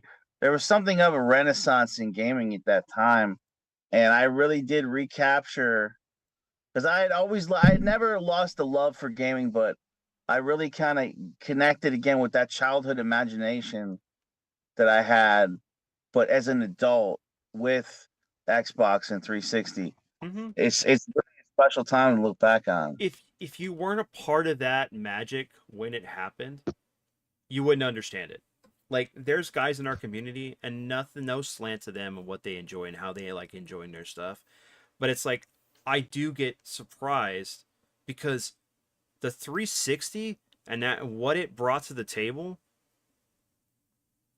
it's like how did you miss this? Like I understand if like maybe you moved out of gaming. I understand too like yeah, I'm a little bit older and some people, are younger, they made their experiences made different. But it's like I never gave up gaming. I never stepped away from gaming. I've been gaming from day one until now. Because even like with my mom holding me while she was in the arcade, because my dad was at the arcade, him playing games. I am a gamer. I enjoy this stuff. I'm a toy collector. I'm a hobbyist. I love this stuff. But I'll be right back. yeah, no problem. Um, it's just crazy that like somebody completely missed this era of gaming and how much it changed the landscape going forward. What are your thoughts, Zombie, on like how the impact of the 360 was with gaming? Well, personally, my thoughts on 360 are pretty much on par Mm-hmm. with what's been discussed so far. I'm gonna bring it back to, what the Xbox did for me as a gamer at that time and where I was, because although I have tons of way more positive experiences and things to say about gaming in the Xbox 360 genre, um, part of what made the Xbox experience important for me was it did bring me into the world of modern gaming a bit more effectively Mm-hmm. than what PS2 did, because like I said, Xbox opened gaming experiences up for me that I didn't have being a non-PC gamer, or not having exposure to PC gaming, that I eventually got when I was finally able to have a PC that could play modern PC and older PC games. Mm-hmm. So it's funny how you mentioned that Xbox and consoles like that where you can mod and put back old gaming emulation and such brought you guys back to retro gaming when it had the adverse effect on me, and it brought me into modern gaming because I had the luxury of maintaining my childhood collection over the years, still continuing to uh, grow that. And then I had this console that could do a lot of what they were known for with PCs, but now it's more simplified. Mm-hmm. I don't have to go out and buy the most modern PC. I don't have to customize it. I don't have to know how to build a PC from the ground up and make the gaming machine that I really want. I could just buy it all in this convenient package, and it could still do what a modern PC could do at the time, and maybe even be a little bit more cost effective. So that's kind of where I give kudos to the Xbox for allowing me to do that. I never gave up on gaming either. Um I didn't forget about retro gaming or even trying to play modern consoles, because again, I had a PS2, we had PlayStation 1. I was still in the gaming scene. But the Xbox really did do for me what probably PC gaming did for all you guys who grew up with a PC, or hell, just having internet in the home, Mm-hmm. which I didn't grow up with. I guarantee you, had I did, my gaming collection would be a hell of a lot bigger Oh yeah, than yeah. what it is now. And um on the cost side of things, would definitely be worth more than what it currently is, but there was just a lot going on with the gaming scene and the community, just with the launch of these consoles, that really did revolutionize a lot of what gaming was stepping up to becoming. It allowed me to catch up with this new state of gaming and modernize the experience for me. At the same time, with all the things that they were discovering you can do with one, it was reconnecting people back to those games and consoles that they weren't unfortunate to hold on to, or maybe they just decided to give up and sell, or trade, or do what have you. Mm-hmm. So I can definitely see pro and con with what this new stage of gaming evolution was doing. Do I feel that we faced a lot of the similar issues with the modernized gaming scene? Absolutely. because now I'm having to learn what it means to mod things. I'm having to learn what it means to have downloadable content or to patch things, things that I would have learned about had I had the most basic of tools and accessories and, internet and all that stuff. So, in a way that it was allowing me to experience what I missed out on, it was allowing gamers to rekindle what they missed too, Yep. Hmm. which was a definite added benefit. And although I didn't jump on the Microsoft bandwagon fully, I did open my eyes with, a bit more possibility and say, well, I'm impressed so far. What else can they do? And truth be told, I still favor the Duke controller over the slimmer ones.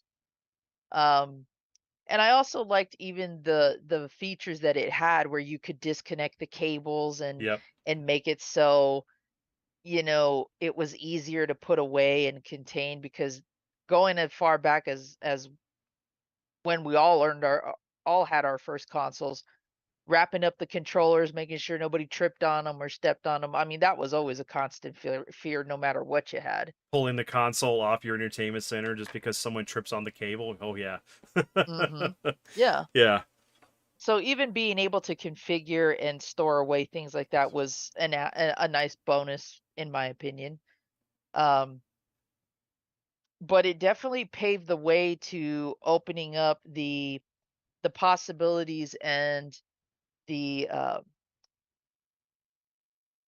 what's the word I'm looking for?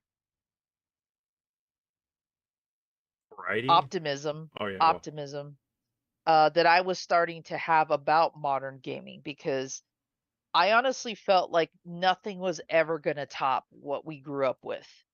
And no matter how you change the graphical output, no matter how you change the format, no matter what the newest console looks like, I honestly felt like there was nothing that was really going to top gaming for me, at least at that point. But this did open the doorway for me to have new experiences and such. And eventually, the more that I got exposure to what the Xbox had to offer in terms of its library and game enhancements and such, and at the same time discovering that with the PlayStation 2, the more I was optimistic about where modern gaming was going to go. And I actually looked forward to a lot of future releases. I remember when E3 dropped the trailer for Halo 2, and fans were going nuts because now you can dual wield, now you can do, all these other new added gameplay elements and such. play Halo 3 online. did Yep. Halo 3 did the same thing, being able to take the turret gun off the Warthog and all that. Um yeah, it was like being able to experience gaming again the way that I did during the 8 and 16-bit Yeah. times all over. And it was just such a thrill. It was such a rush. And eventually I was on board with what Xbox was offering, that I was waiting in anticipation for the 360 Hmm. and couldn't wait to actually start building that library. I don't own an OG Xbox, unfortunately. Um, I do want to add one to the collection. And although I'm not against system modding, I'm too much of a preservationist to want to do that. If I pick up a secondary Xbox, I might do that, but I like to keep my systems as original as they are. But I started building my own Xbox library because my friend Zach, he was the true Xbox guy.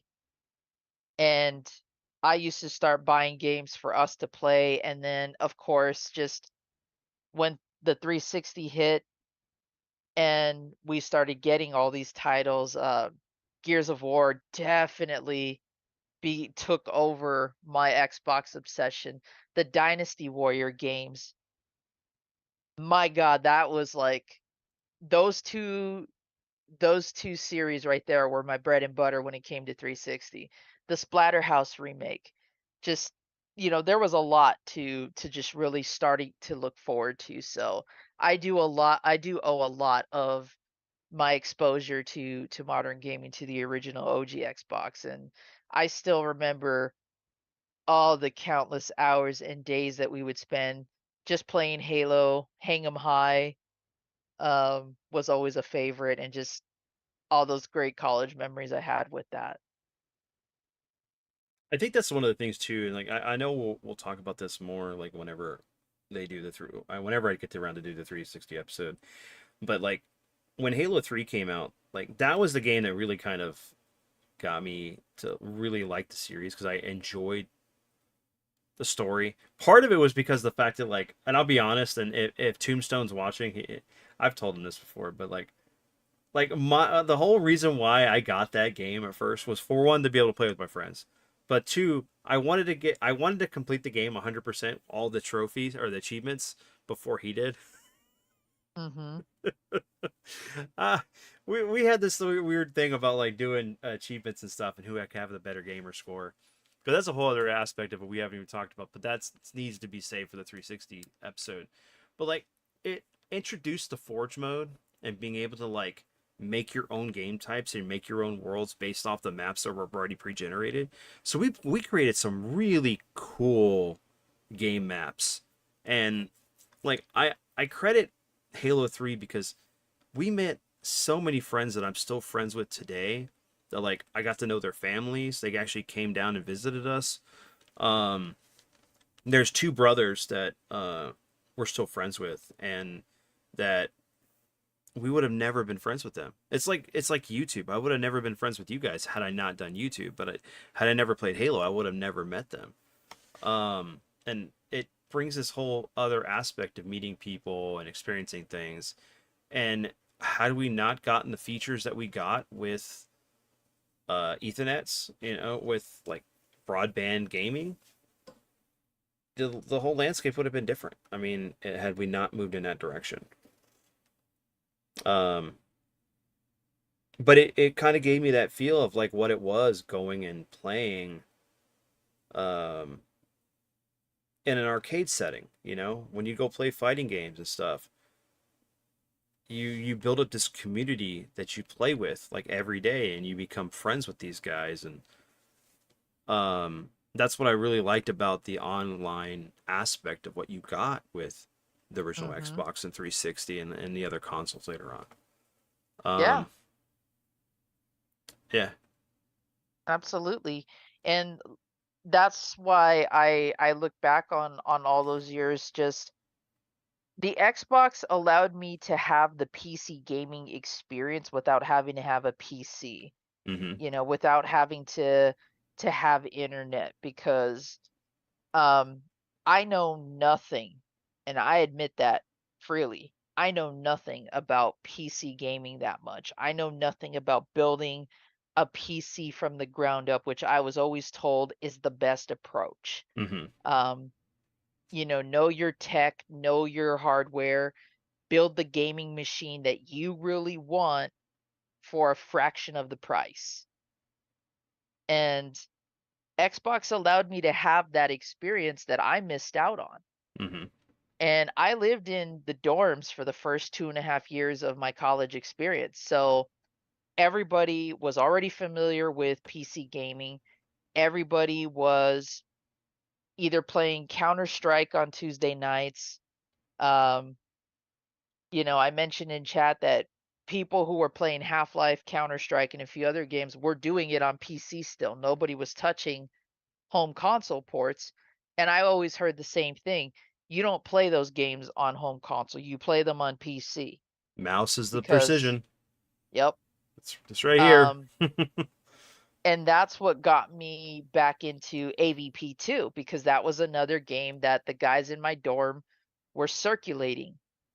And now that I finally had internet, now that I know what it is, now that I have a gaming tower that can actually play these things, oh, you better believe I want to be a part of that.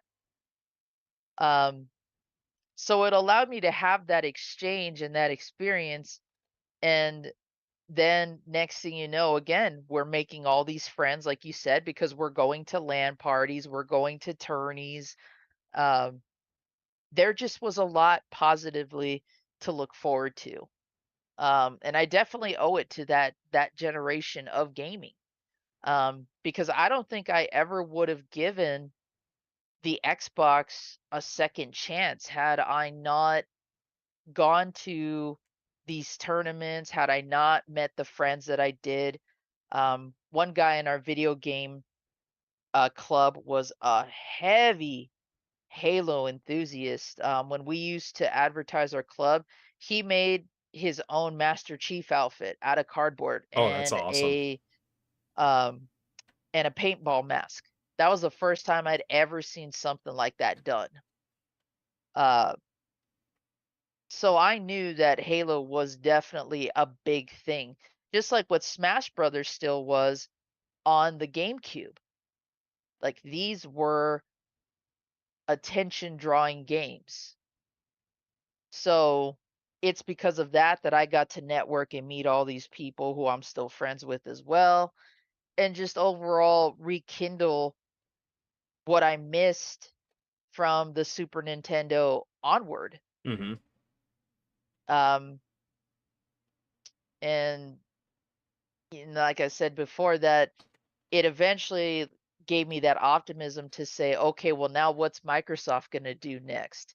Sony, you're doing all right, but the tide's kind of turning. I got to see what you're going to do too. That's going to get me, to still drop money down on the PS2. And eventually, yeah, it did do a lot of things that got my attention again, but with Microsoft still being able to obtain games that from both consoles, it's like, again, who's going to do it better? Onimusha, The Thing, The Warriors, just games that were appearing on both consoles. Where do I want to buy it? What's going to be the advantage of having this version over that version? Version. Mm-hmm. So, Well, and yeah, it was just a lot to look forward to.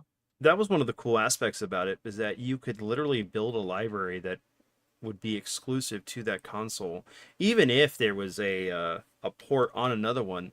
That would be the games or the versions you played was on the Xbox, or it was on the PS2, or I still do that now. There's games that I buy that I know I'm going to play multiplayer for, and I will get it on the Xbox. But if it's like I have more friends that are my fighting game guys that I play on the PS4 or PS5, um, and I'd rather have the PlayStation controller over the Xbox standard controller, because it fits better in the hand when you're playing fighting games and stuff. Hmm. So there's give and takes for whatever you're messing with. But it's funny that, because like you and Ryan both went to dorms for college. I went to a community college and ended up doing other things, but I still stayed at home. So I didn't get that experience of, what it was like being on my own until I moved out with my wife. But I still had the experience of just like becoming better friends with my friends after we graduated from high school. And then I met new people through that gaming aspect. Um, so and it's funny because we all have different walks of life and different experiences on how we approach things or how things were brought to our attention. Hmm. Yeah, absolutely. A lot of the people that I met in college are kind of what brought me to the modern gaming scene. Meanwhile, I was bringing them back to the retro scene because they were looking at everything that I had kept and maintained and were just blown away by that. Mm-hmm. So they're moving backward, I'm moving forward, but we're all still sharing that same positive experience no matter what we're doing. And that's just what was so cool to me because Mm-hmm. I felt like somewhere in between um the when I left grade school and the 16-bit era, moving on into high school and the 32-bit era and so on, I felt like that uh gaming experience with friends was severely lacking and not as fun anymore. it didn't seem like going over to a friend's house Saturday night, with the exception of a few of my friends, was the same as it used to be. And maybe it's because, we were all getting older and we're making that shift too from what was popular at that time to now it's new and nobody knows where these consoles are going to go. I mean, who's really to say, but I noticed that Mm-hmm. going over to my friends on Saturdays to go play Sega Genesis or to go play Super Nintendo wasn't the same as going over to a friend's to go play PlayStation or N64. But here we are 4 years later after that, college scene, new life experience, I'm on my own now, I can do whatever the hell I want. And then I find my way back to gaming, but now it's like it's starting all over again. It's like I get to rekindle that. I get to re-experience that for the first time, Yeah. And despite In, the environment and everything being new. mm-hmm. in between, like, see, so he's kind of saying like what I felt like. Yeah. I felt a little detached during the 64 and the PS1 era. I liked some of those games. Like I remember Medal of Honor on PS1. That Oh really blew man, my mind. that was great. There was little glimpses of obviously Dreamcast. I loved it, but what blew my mind on Dreamcast was like showing like playing with friends, House of the Dead 2, because the light gun effect was so cool. It felt like you had the arcade at home with the gun attachment and the way it would like the burst on the screen. The gun effect on the screen. That really blew my mind. I remember whatever 2K had Iverson on it. That was one. Even though I'm usually not a sports game guy, I remember just seeing the likeness of the players were, so impressive on that. But like before I got that original Xbox, I remember being in a friend's apartment, and the first time I had seen Vice City, that Oh blew my my mind. I'm god, like, yeah. holy shit! Like, just it blew my mind. Like, that's the soundtrack. These great songs, and like the neons and the realisticness at that time The of like 80s. cruising around in the open world format. That really, and then it like that that awakening moment was definitely that Halo game, just feeling like I'm finally immersed in what feels like my own sci-fi adventure that I'm living out, you know? I remember like hitting the lights out in the room and just the feeling of being transported into that game and, the immersiveness of it, and whether you're on the outside of the planets or you're in the corridors of like the ships, and like the sense of lighting and just the power of the guns in that game, and just when you get in the vehicles, cruising around, just the exploration and the scope of it, it felt like living out a sci-fi adventure. So yeah, it's just like these, you could tell kids today that are young and they don't really get it, they don't really get, because they weren't limited to the graphics we were limited to Yeah. growing up. Everything's at their fingertips now. We were dreaming about the technology that we have now, Of that they what it have. could be. Yeah. There was like, and there was just so much. Like, it did feel almost like things were too oversaturated at times. Like you couldn't keep up. And for me, it was like there was times where I felt like that. I would just stick within my wheelhouse. I wouldn't branch out from the games I played because it's like I just can't. But like I'm glad that I branched out even more to be able to play like Halo and things like that, more first person shooters outside of what I had already played. And then it brought a whole other avenue aspect of my life. But I remember like, dude, with the 360, you can ask like Tombstone and our buddy Josh, my wife, some of my friends that know me, like I would literally we'd be playing Halo or any one of the FPS games like after dinner, it was like we were on, and we'd play till 2 in the morning. And it's like we'd be like, one more game, one more game. No, don't you have to go to work? No, screw that. I can make it. I can make it. It's gonna be fine. I'll make those 8 hours, and having like 2, maybe 4 hours of sleep.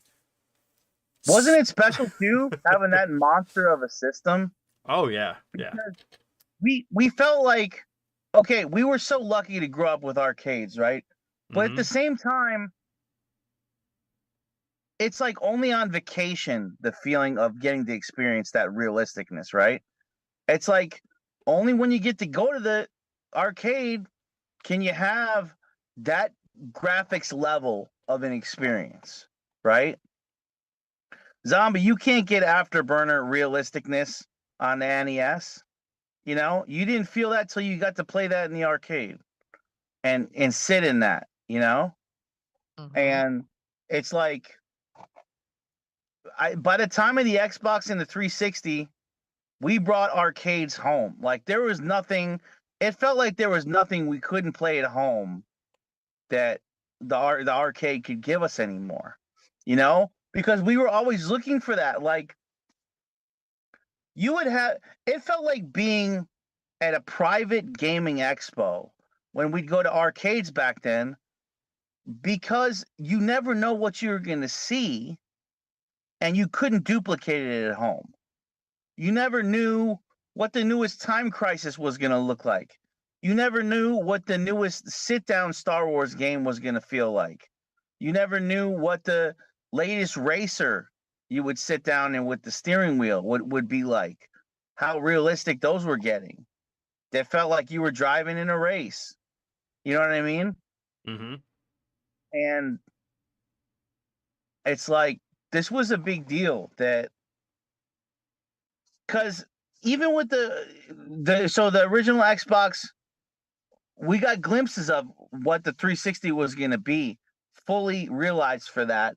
But like, yeah, Dead or Alive 3, that's why it was such a big deal for me to play that, because up till then you couldn't play a Dead or Alive 3 on hardware at home that was going to duplicate that. And that's probably why, isn't that part, I mean, that may have been part of why that wasn't exclusive. I don't think the PS2 could have run Dead or Alive 3. Well, not 3, but I mean, But it got 2. It got Dead or Alive 2, but 3 only came to Xbox. well, remember 3 at that time. That's because they owned that they were exclusive to Xbox. I mean, you had Tekken, you had Mortal Kombat. So like as far as Tekken 5 would have been the most oh, graphically impressive on dude, the 2. Tekken 5 was amazing. It still looks amazing. Why can't they port that, man? That needs to be, we need to be able to play Tekken 4 and 5 on PlayStation 5, and you can't. You can only do 1, 2, or 3. You can only get 1, 2, 3, and then 6 and 7 and 8. But you can't get 4 or 5 on anything. I think that's partially because of Harada doesn't want to spend time porting over that stuff because he wants to put all the development in the current Tekken game. I believe that's the case. But when Tekken, what was awesome was when Tekken 5 came out, you could play Tekken 1, 2, and 3, I believe, through. You can get Tekken Tag Tournament on PS3. Yes, because they did the what was it, they did the remaster of it with the movie at the time because they were promoting How different is Tekken Tekken. Tag? I mean, obviously you can do multiple, you can do 2 instead of 1 character, 1v1. But like in Tag, the other player, you have the other character into your fight. But like what I'm saying is, because I don't know off the top of my head from memory, how different is that just essentially Tekken 5 with you can play 2 players, 2 characters instead of the 1? Or is it a totally different game? No, it's Tekken 5, right? Wait, when you can play as 2 characters, that's Tekken Tag. No. Sorry, I'm I didn't hear saying the you. difference between vanilla Tekken 5 and Tekken Tag Tournament, isn't Tekken Tag Tournament just 5 with 2 characters, or it's a different game? No, it's a different game. It's a completely different game. Different game. So Okay, so what but happened it's was not even using the same engine. No, no, no, no, no, no, not at all. So it's closer to the engine from 3 because it was made after 3, than it is 5. Because you still have 4. And 4, they changed the engine, they changed some of the fighting styles for some of the characters, like Jin was different. They added Steve Fox. Um, Yeah, because I have 4 and 5 on my modded PS2 and Tag on my PS3, so I've never been able to kind of direct comparison. because You know, Tekken Tag 2, that was its own engine too. That was almost a hybrid between 6 and 7. and then we got Street Fighter Tekken. Yep, Street Fighter X Tekken, which is still good. I enjoyed that. I enjoyed it a lot. Let me see. So, but yeah, like what Josh is saying, the DOA was an exclusive deal for 360 and the PS3 era. Why 3 didn't come to that? But yeah, don't we feel like this is important? Like that we were finally playing the peak arcade graphics at home. Oh yeah, I mean, you think about it like this, all right? So, what is it? SNK, or yeah, it's SNK versus Capcom Chaos, right? Which is technically the third game in the Capcom versus SNK series, but this one was actually made exclusively by SNK instead of by Capcom. And that game only came out on the Xbox. If I remember correctly, it was only exclusive to the Xbox. Because I don't remember it dropping on PS2 at all, or I would have gotten it. And I never seen that game until I went to the Galleria here, and they had a Japanese imported console, not the console, but the arcade cabinet. And then when I found out years later that it was released on the Xbox, I was like, holy shit! I still don't own it, but I need to get it. But yeah, it's great that, like, but you think about it, this Xbox, we still had we still had arcades, right? But whenever 360 came out, and like towards the end of the 360 is when we started seeing arcades start dying, because you could have one-to-one experiences from the arcade on that console.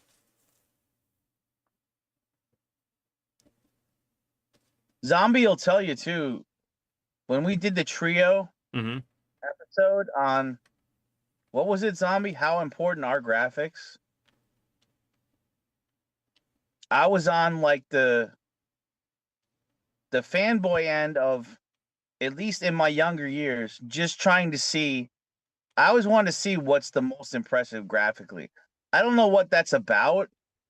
I'm not saying I didn't want to like not play games that were of lesser graphics, because like I always enjoyed the like 8-bit stuff, 16-bit stuff, and I always would go back to it. But like there was something in me that you just wanted to see what was on the cutting edge floor of the newest flavor of the month at the arcades, right?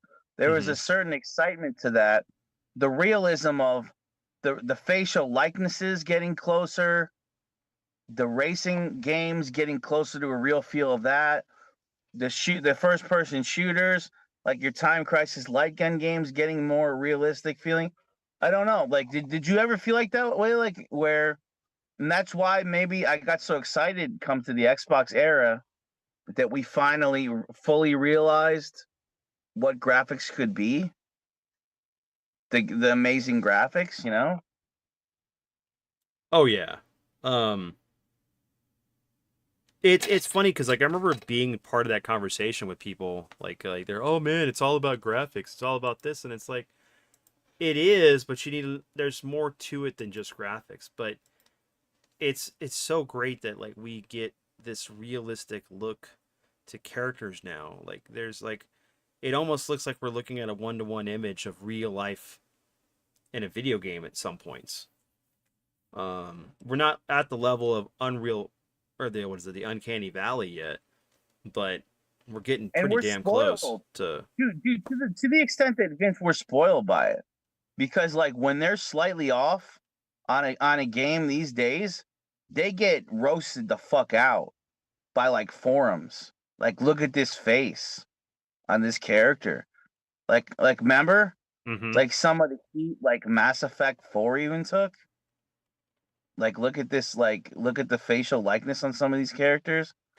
Like it's like under a fine-tooth comb now.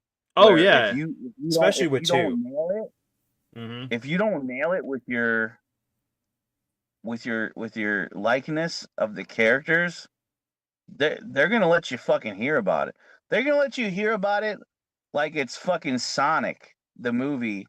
How they let them hear about it with that derp Sonic version they had that the fans made them change. They're gonna hear about it. And you look at Sonic 3, man, they just made it even better. And it's good that as fans of these products that we buy, that we do speak one with our wallet and our voice, because we're the ones funding this.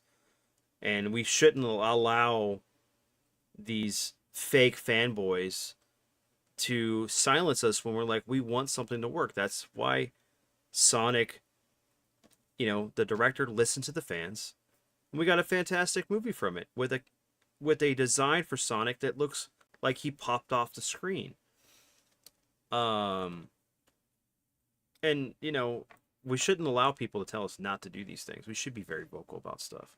Now, don't do anything harsh, but be vocal. If we're Not when what was I was gonna say, not when FOMO dominates most aspects. right?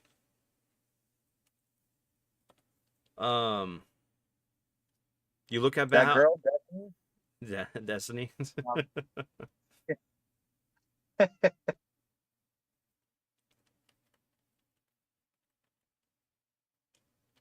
Give me a second. I was typing out something. It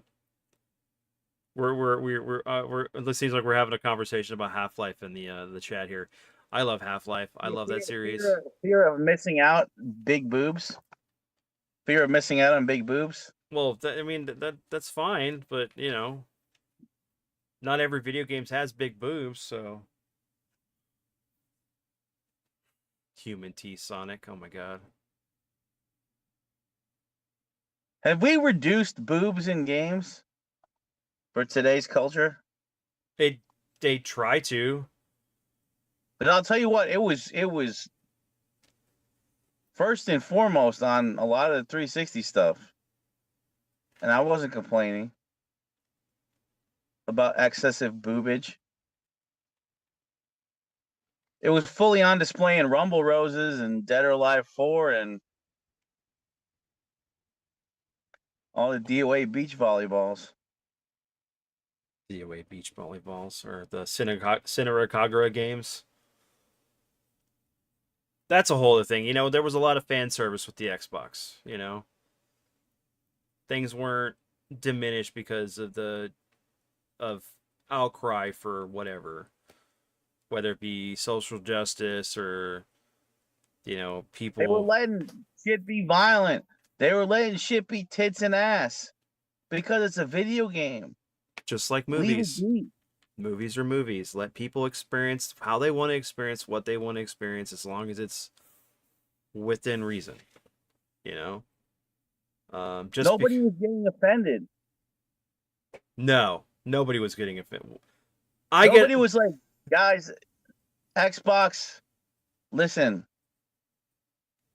my eyes cannot take this, okay? I can't handle this kind of graphic the level vulgarity scenes. The level of jiggle physics is is too much. It's too distracting. I can't really play the game fully.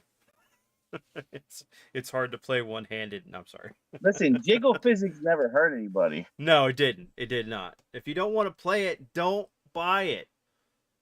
Don't play it. Like, let people who are fans of this enjoy it. You know what else has jiggle physics? Fucking human beings. Yep. In real life. It's called realistic. Is realistic bad? No. Let's make it stiff like a fucking action figure, like a Barbie doll. Let's make it not move when the characters jump. That makes more sense. Not Jiggle physics. jiggle physics is just realistic. No, it's the and it's just like we do these things and complain about stuff, and it's like we need these natural progressions to make technology better and more realistic. Instead of like, oh yeah, they're just traffic cones that don't move, like Lara Croft. Like, let's go back into the 50s and read too much into why Elvis is shaking his hips too. We're gonna go down that road. You know, we're gonna go down that road with this bullshit.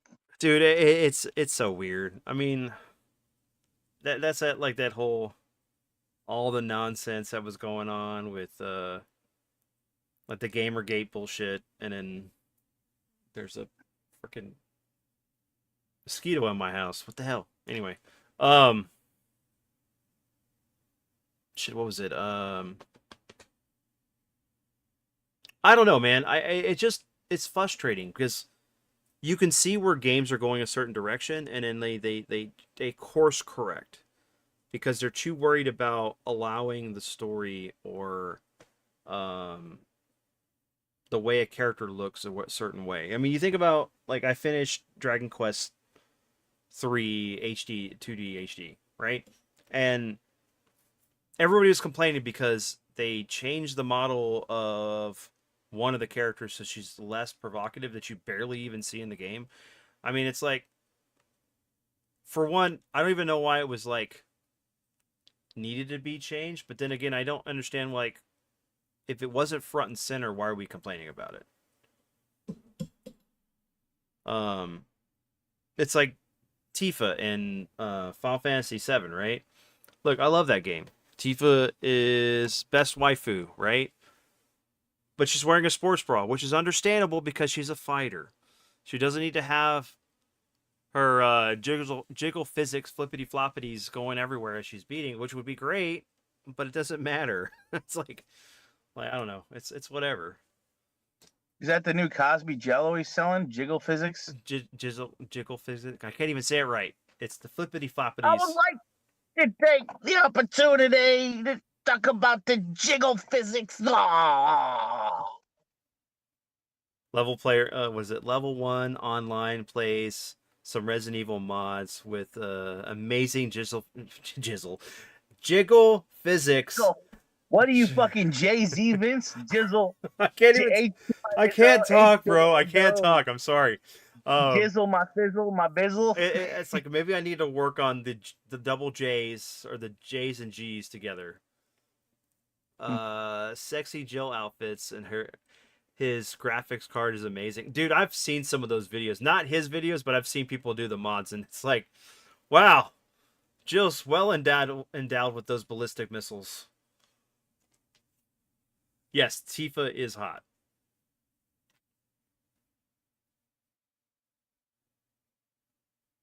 Zombie, what Shizzle, my jizzle. what do you want to add on that, on the jiggle physics conversation here? Oh,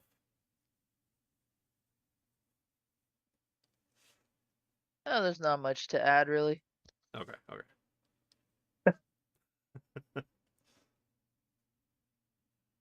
All right.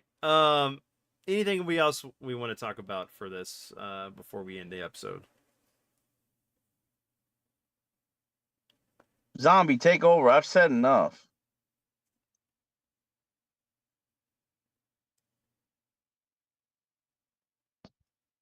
Oh, sorry, I didn't realize my mic was up. I mean, there's not much really to say. I think we've kind of driven the point home about what the Xbox represented for a lot of us, and how some people might have just seen it as, you know, another console to the mix, another gaming option, whereas those of us who were in the scene prior to that saw it as a stepping stone towards a gaming revolution, a whole new level of experience. And whether you have bad experiences or good experiences or both with the Xbox, with any console that was around at that time, at any given point, um, I think there's something that can be said about everything that we had made available to us, and this was going to open the doorway to eventually what gaming is now. And just like we could say the same thing about our generation's consoles growing up, that our parents and their generations could say about what the Atari did, what the Intellivision did, what the ColecoVision did. All of these are, stepping stones towards advancements, and all of them have a unique place in gaming history because of that. Yeah. Will the next generation of console gaming with the current console gaming, will it have that same impact? Probably not. Um, I wasn't in a rush to go out and buy the next gen consoles really, because I was still living in what the Xbox 360 did, and to some degree what the PS3 did. PS4, I have some fun there. I have some good titles. PS5, same thing, but I don't feel like there was anything that revolutionary like it was with the previous consoles. Mm-hmm. Polishing, fine tuning, yeah, those are great, but it kind of seems like the same exact things are just happening nowadays. Remakes after remakes, ports after ports. Um, hopefully wherever we go moving forward after this current uh tech boom, hopefully that'll be something that is going to be way more memorable, because when you look back on Xbox Series 1, PlayStation 5, what are most people going to really remember about that? How difficult it was to get these consoles, having to deal with scalpers, Yeah. um, just the hassle of being able to just find one. Dude, basically until last Christmas. Yep. Well, even like now we have the change in the price of gaming. We're gonna get to the point where we're gonna price out people from being able to play something, because $75 is a lot of money for a new video game.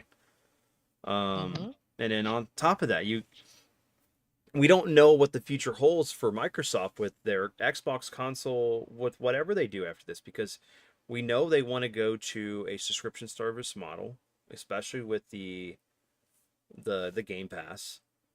And they also want to make it to where all you got to do is buy a controller. You just download our app and you can stream it. We don't even really have the infrastructure in this country that everyone has access to some kind of broadband connection, or um, a really good, you know, signal. Because, like, I know when I go out to my dad's, he pays for good internet, but, like, the signal is shit. So, like, it's sometimes can be rough trying to stream a game. So, I don't know. It's definitely a conversation that we need to come back on, talking about what our thoughts of like what the future looks like for gaming. We have a lot of not consoles, but we have a lot of companies that are becoming bankrupt for whatever reason. There's a lot of teams that are being laid off for whatever reason. But there is a big boom for indie titles, and so that's a whole other aspect of things. And most of that can be done on our phones. You think about the fact that like our phones have better technology than some of our computers do. So I don't know. It's definitely something to look at. There's way too much jizzle, my nizzle. Yeah, you got it's as Lit said, see, I can't even do it. Jiggle and jizzle, my nizzle for bizzle. There you go. I said it. There. I just need to say that over and over again. What would jizzle physics be? It's like when you nut after watching the jiggle physics, you get a little jizzle. I got these jiggle physics. I just jizzled my pants. God damn it. And you know, That'd be just some laundry. that'd be hilarious. But just something to talk about real quick. We don't have to get deep into this. I just want to make something clear. There's some uncertainty of things that are going on right now in our country. They're going to make prices for gaming go up. And I don't know if with those changes, is the gaming industry going to make it? Vince, have you heard about the titty tariffs that they're gonna do?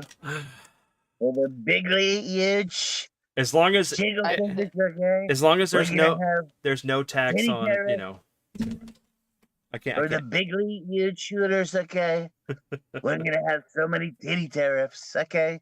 Excuse me. I don't think it's gonna immediately die. I think it's gonna be a progressional fall off. Hmm. You know, there's a reason why, despite what we have when it comes to modern technology, modern cinema, modern music, people are always going backwards. Yeah. Yeah.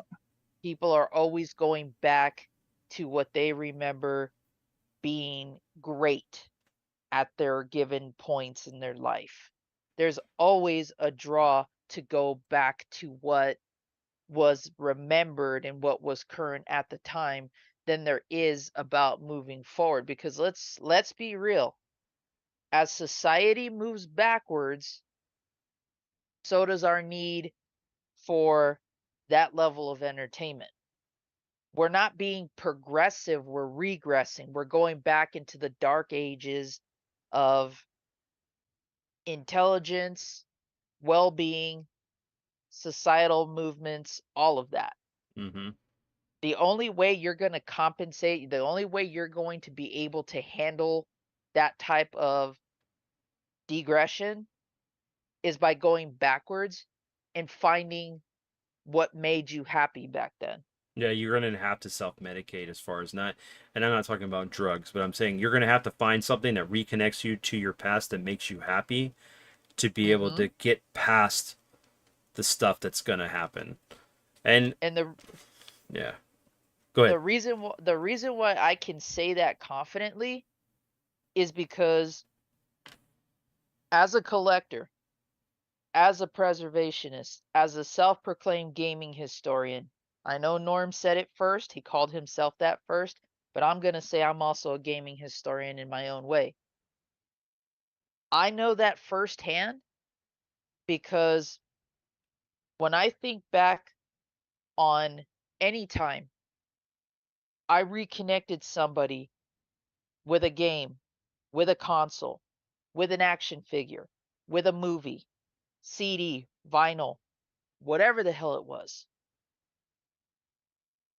I see the look and feel on those people, and it's like they're born again. It's like they are who they were at that point. Somewhere down the line, their life evolved, their situation changed, maybe the society they lived in changed. They gave up what made them happy for whatever reason. Hmm. Well, I mean, you got to remember, but you can't always look back because you're gonna miss the things that are coming forward as you're walking forward. You may trip and fall, could be disastrous, but there's a lot of things that we need to be looking out for, and they're pushing more to remove the old stuff, and that's something scary too. Absolutely. Losing the history, losing like the originality of what something was, that you remember it, changed to modern whatever, or it's just completely removed or it gets lost through time. Um, Mhm. Especially you look at the fires in California and how much like history of film stuff was lost due to that. That Yeah. may never have gotten to the point where it could have been archived on a digital front. So we're trapped to maybe only a few percent of that stuff being available for us to access, or there could have just been a one-time item that's just gone. Like there's a like if the original script for Star Wars was never archived and it's just lost to the fires, we're screwed, man. Yeah. And that's why preservation should be at the forefront of a lot of different things. I mean, preservation is in the forefront because we're collectors. Mm-hmm. If we weren't interested in either maintaining a piece of our history, if we weren't interested in preserving the things that made us happy, the things that we deemed great, we wouldn't be collectors. Correct. There's a responsibility that all of us have, not only as collectors, but as gamers and fans of whatever our fandoms are, to preserve our memories, but also preserve what we have at our disposal right now. I'm in favor of archiving a lot of our past technologies. I'm in favor of archiving a lot of our modern technologies for that reason. Because if it was great to us at one point, then there has to be something said about what it's going to be great for in the future.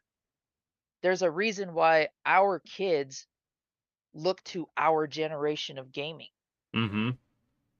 There's a reason why Yeah. they look towards our generation of movies, shows, toys, everything. And there's going to be a lot of heavy burden for their generation as they grow up to either maintain that or come up with something new that still does for them what this stuff did for us. Mm-hmm. Well, and the thing is, So, we got to be able to be there to guide them through this, because like if something happens, like they're going to be lost, and they're going to have to mhm. stumble upon this by themselves. And it's funny how like authors have written about like what could happen, and I mean, I just like I don't want to get political. I'm not going to get political, but this is a weird time, guys. It's a very weird time, and it's hard not to worry about the uncertainty about things. So, and being able to kind of play a game, watch a movie, draw, spend time with your kids, or your significant other, your friends, to get your mind off of it so you can just get by, go for it. Um, Hmm. but I'm worried. I'm gonna let you know, guys, right now. I'm worried. I really am. I don't. I don't like how things are looking right now. And it's important for us to look back at like these things that we enjoy, and hopefully we get the chance to preserve this stuff, because you think about Fahrenheit 451 or the movie Equilibrium, and how that these things we cherish and collect could be completely wiped out. And then we would be the people that they come and take our collections away and stuff like that. But whatever, all I have is history and movies and literature to look back on and reflect on. That's why I say that it's our responsibility as gamers and as collectors, Mm-hmm. whether you're one or the other or both. Because when you look at what's in your collections, can you honestly say that everything has a memory or an emotion attached to it? Maybe, maybe not. And there's nothing wrong with the fact if you don't have a memory attached to it. But there's got to be something that connects you to why you own this piece. There's got to be something that connects you to that piece of history. Mm-hmm. And while it may look like something else to somebody else, there's a reason why it looks the way it does to us. There's a reason why it feels the way it does to us. And the more that we again, go back and forth the way that we tend to do. And it was said in chat already, history repeating itself or Self, yeah. whatnot. Mm-hmm. The only thing that we can really do is to just do our part. Like you said, Vince, stop a lot of these bad decisions with our wallets. I mean, that in its simplest form, yeah, that's easily what we could do.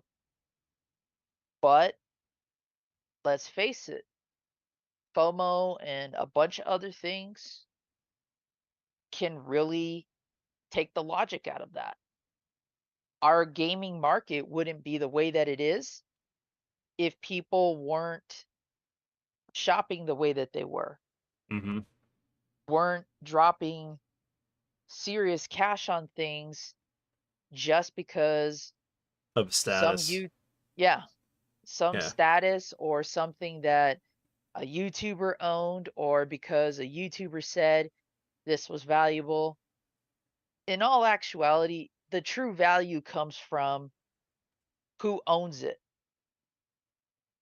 or is really searching for it. Mm-hmm. So there's a lot that we could do, but there's too much outside influence preventing that. And I look at it as well, until we can help deal with that kind of situation, the best thing to do is to hold on to a lot of these memories we've got, preserve everything that we can in one way or another, and just enjoy it. I would add, um, teach the next generation why it's important Hmm. to enjoy these things, to why they resonate with us. Because they need to find that connection, and Yeah, they do. it's a different time for our kids at their age, especially with all the things that are changing, whether it be school, whether it be what food they intake, what movies or media that they digest, um, you know, and too many outside influences, like you said. We got to step up, be parents, and even if like you're not a parent, like say you have a nephew or a niece, you know, take them under your wing, show them these things, why it's so important that we enjoy this stuff, and respect it, because it could Hmm. be gone in an instant and it doesn't mean anything other than that one moment for us. Because it's one thing to like collect these things, yeah, I have my stuff. It all of it takes me back to something, a point in my life, a memory. But I do have this for my friends. I do have this for my family. I have it for my son and wife. So that way, if they want to watch or do any of this stuff, they can. I let them do it. So I mean, that's what it's there for. It's not just shelf candy. It's like my Spider-Man figures. I'm just over here. It's like eventually I'm gonna take these out. I'm gonna display them. I just don't have the space for it, so it's fine just keeping them carted on the wall. Um, Hmm. and I plan to do a video with them, but I'm gonna take them off. I'm probably gonna move them somewhere else, put something else over here. But you know, I love this cartoon. I love all this stuff. It's what I enjoy. What brings me happiness, and it allows me to make new friends and talk about this stuff. And um, there's an importance, like why we did the episode on the Xbox, because it was an important part of our history as far as Hmm. gamers, and what it changed in our lives. Yeah, there's a passion to it. Mm-hmm.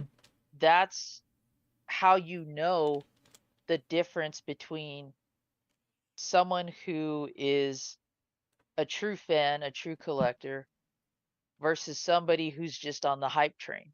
Yeah, or And they do it for the what is it, the clout or the the clout. status, or you know it, Hmm? I can't stand like people going, don't collect because you see the big YouTubers collect. No, just collect what you want. Yeah. Do what makes you happy and collect things that resonate with you, not because I like Spider-Man. You need to like Spider-Man too. I don't care. But if you like Spider-Man, we could talk about it. We could talk about the movies and all this other stuff. You know. I dedicated a whole stream to the playing of Fester's Quest all day because I was so sick and tired of hearing people complain, this game sucks. It's too difficult. AVGN said this sucks. All these different things that I'm sitting here laughing at Did he say because what's his favorite phrase? what? A shitload of fuck. Yeah, something like that. But I was even hearing that within the confines of the retro community that we're all a part of and that we know of. And it's like, how many of you have actually given this game a solid chance without whining and crying about it? Especially those self-proclaimed elites who think that because they do one feat, this is what makes them on top. It's like, nah, knuckle up, give this game a solid try, then voice your opinion. Because if you're just going to go off of this for maybe like one playthrough or like 15 to 20 minutes of gameplay, you're no different than what Game Informer did or Mhm. does. They don't give it a solid try. They don't give it a solid effort. They give it a few minutes of their time and just say, oh, this game's terrible because of this. And I argued several points home throughout the entire stream. I got questions, I got responses, and everyone's entitled to their opinion. But what my responsibility was in streaming that game was to demonstrate and back up what I was saying with my gameplay, showing everybody who was watching, look, guys, this game can be beat. This game can be fun. This game does have a lot of good things to offer. Just because someone over here sucks and Can't play the says game. that the game is terrible because they can't play or because they think it's not possible to beat this game, and yet I'm playing through and demonstrating it is, and others can too. It's like, no. Give these things exactly the fairness that they deserve, and then say, I gave it a try. Here's why I like it, or here's why I don't like it. Now, I'm sure Ryan could tell you how much he hates Dash Galaxy and why that game's terrible. I can go into detail with that too. But it's going to be an actual experience giving my impression Mhm. rather than just regurgitating what's being said. And even those experiences are going to still have the same emotional attachments to them as any other gaming experience I've ever had, even if the game sucks. Yeah. No, and so Zombie said, sorry. Josh said that you said play free or die Nintendo hard, which made me think of the fact that like I hate everybody going like, Nintendo's hard, Nintendo games are hard, Nintendo hard.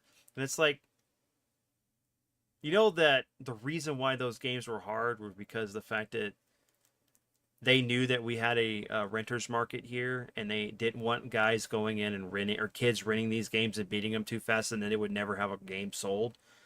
Like, let's talk about like, do I have anything over here? I don't think I have anything over here. But like, there are games that are actually designed to be hard, like literally designed from scratch, and it's just like, yes, it's hard, but it was hard for a reason because, and no one talks about that. No one talks about that. These games were hard because of the we had Blockbusters in Hollywood and mom and pop rental stores. Mm-hmm. I don't know. I'm gonna get on my soapbox. I'm gonna get off my soapbox because it's just like I've played hard games. that were designed to be hard, not because Yeah. they were. And we all Yeah. and we all know that some of the games even in the arcade scene were designed to be quarter munchers. Mm-hmm. We know that. Yeah. Did we know that as kids? Probably not, because we were just too busy living the thrill of playing Ninja Turtles or playing X-Men or whatever the case was. You know, those beat 'em ups that we love to death, but damn, it takes a lot of quarters to go through. Mm-hmm. Final Fight. Mm-hmm. Yeah. And even those experiences have those memories to them. Has those parts of history in our gaming experience too. We share both good and bad memories. But in doing so, we get that full understanding and experience of what someone else's experience with that game might be. We could sit here and Yes. say, "Oh yeah, we love Final Fight to death." And then there's that one person that says, "Oh, I couldn't stand that series." Really? Why is that? Because they like Streets of Rage. Yeah. Instead of enjoying both of them equally.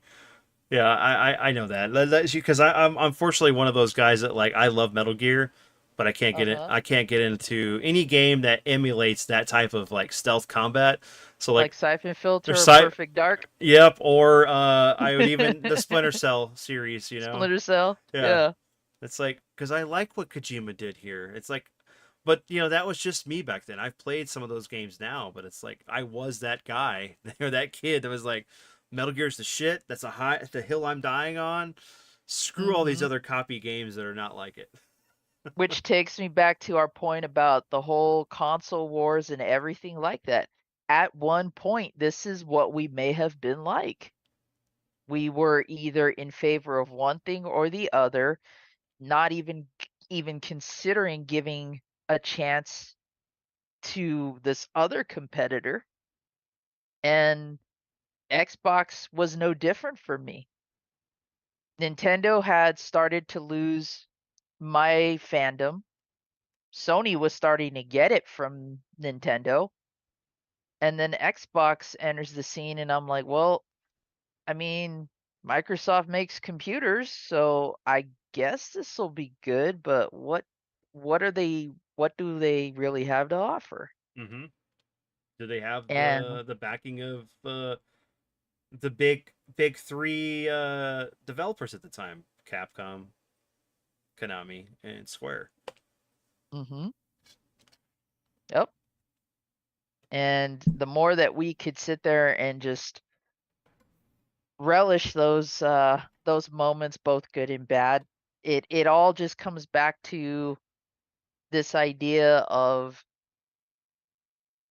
you know, trying to preserve those memories, trying to learn from that history and experience, sharing that with others, maintaining that, and if we have to if we have to move on, at least remember where we've come from so far, because every piece in gaming history served a purpose. Yep. The funny thing is I think that comics got it right. You know, you have the Silver Age, the Gold Age, the Bronze Age, you know, the modern age. It's like Mhm. we really need that classification for gaming. Because it's like it's either modern or retro. And there's more to it than that. The that needs to be focused on, I think. As Yep. as a culture, as a community of people that enjoy video games, as not just a hobby, but as a form of media that takes more importance than anything else in our life sometimes. Um, and maybe we could start that here. I don't know. I think it's solely up to us to do just that, because you see it more nowadays with movies and music, because we see reaction videos, people either in our age group or slightly younger, looking at the stuff we grew up with and being totally amazed by it. Hmm. um I see reactors reacting to music and movies from like the 60s even, and being blown away by how melodies flowed or how lyrics were written back then. Um, there's got to be something said about the appreciation for the past while we move forward. And I think it's important to be able to look back on where we've come from so far while we're doing that. Mm-hmm. But we also need to remember not to get too indulgent, that we don't have anything to look forward to in the future either. Because Yeah. I feel like that's what also kind of limited my expectations on what next gen gaming was gonna do. Because I was so wrapped up in what the 8 and 16-bit consoles did for me that I didn't think that that whole gaming experience could be topped or be rekindled in that way. And I'm glad I was wrong. So, there's something to be said about that. And I think as gamers and as friends and just people who do this sort of thing because we enjoy doing it, I think the more that we are adamant about why we do it and why we appreciate it, maybe that in itself will open people up more to the importance of collecting and preserving in the good way Yeah. rather than just being on the hype train. I would add too that, it's the personal experiences that we tell to the viewers, our friends, the people we interact with, because that's what's going to be relatable. Mm-hmm. I played Mega Man X on the Super Nintendo. Well, that's great. I played it too. What makes it stand out for you? Is it your favorite game? Is it the music?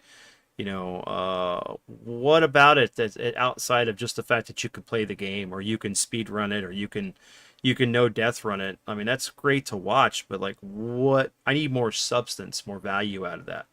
What Mm-hmm. makes us connected to that game? And Yeah, I think that's missed. I really do. I really think it's missed. it is, because it all just seems to be about the clout chasing, and it also seems to be because that's what certain people are doing. Mm-hmm. And therefore, if I do it, I'm going to get the attention in that way. You know, do I believe that anybody can do half of what is done in gaming nowadays, or half of what is shown? Absolutely. You just got to put in the time and effort. It's Yep. nothing that mind breaking that it can't be imitated, it can't be replicated. What can't be is our experiences. What can't be replicated is the emotional attachments. You might think one game sucks. I may have loved it growing up, vice versa. Mm-hmm. I may never have touched this game because the box art looked ridiculous, or it's because of the box art that I picked this game up. Those are the things that can't be replicated. Yep. And those are the things that I am the most interested in as a collector, as a preservationist, as a gamer. Well said, Ryan. I agree. I want us to start a new era of innovation again. And I want the developers to have more freedom again. I feel like, I mean, we already know how restricted freedom is of everything right now. We won't go there, but Well, I mean, and just something to piggyback off of something we talked about before. But it's when like, they're removing when they're removing books at the school, Vince, I know, on some Ray Bradbury shit. I We know. we read Ray Bradbury books as kids, not thinking that it would become real. It's supposed to be science fiction, dude. What does that mean for games? If they're pulling books from schools, they're pulling games from libraries. Yes, or movies. Just because someone has some weird, obscure view of reality that they question it, not realizing that like this book may have been in the literature in a school for 50 years and there's been no problem. But this It's also person, like this you can't rewind progression. Progression happens and cultures evolve. You can't turn back the clock.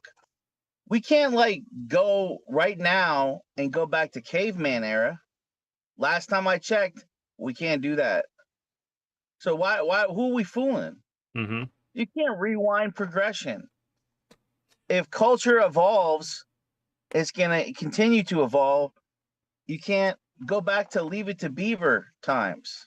No, yeah, exactly. We're at this point where we just need to let this social experiment that is America and our culture just run its course instead of trying to go back to this ideal time that there's no way it would ever work because They want to put women back in the kitchen. It's when not gonna work. when Pandora's box has been opened and the dragons are loose, you can't just stuff them back in there and close the lid. Like they've blown it open, they're never going to go back. It's like, once you give a cat the freedom to roam, he's going to roam. He's not going to want to come back unless you've trained him to feed him and he's going to come back to get the food, but then he's going to go back out and roam again.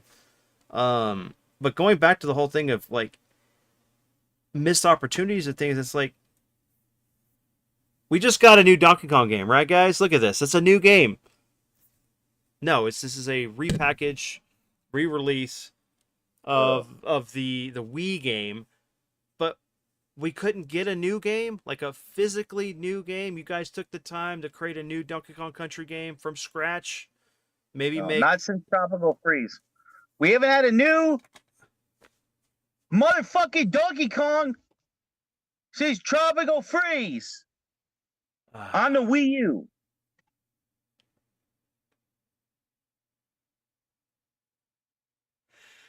yeah, no, Which should be as big as the Zelda franchise, which should be as big as the Mario franchise.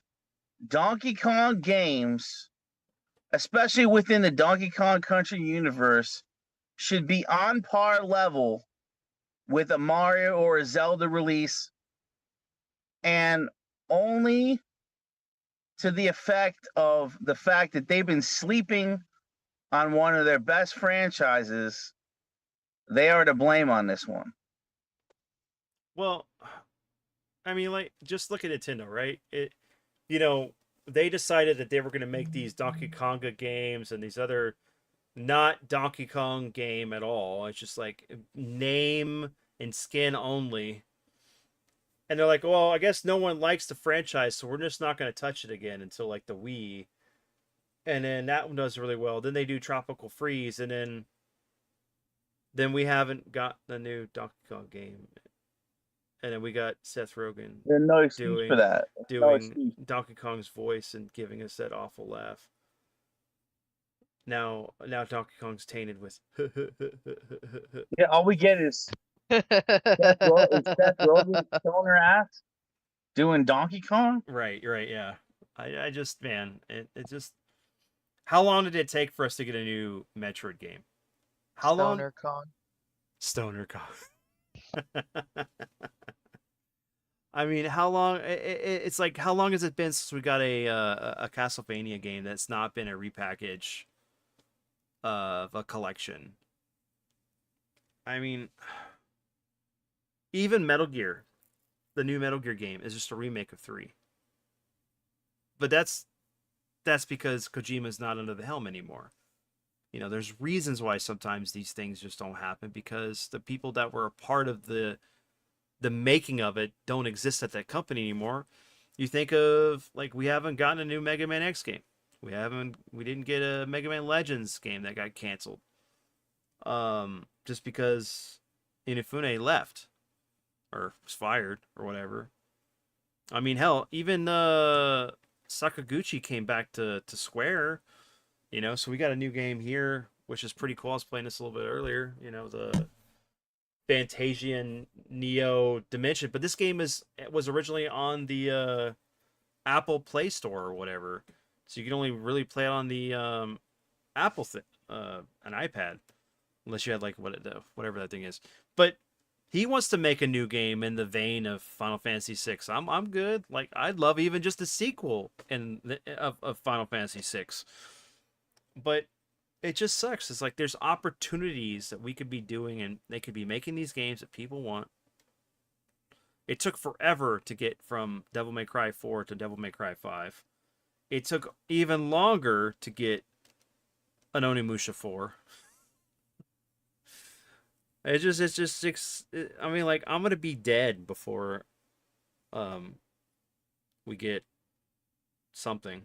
A game I want a sequel to. Like probably Half-Life 3. Half-Life 3, Parasite Eve, a real Parasite Eve sequel, not the third birthday. I don't know. I just They'll wait so long that people won't care anymore.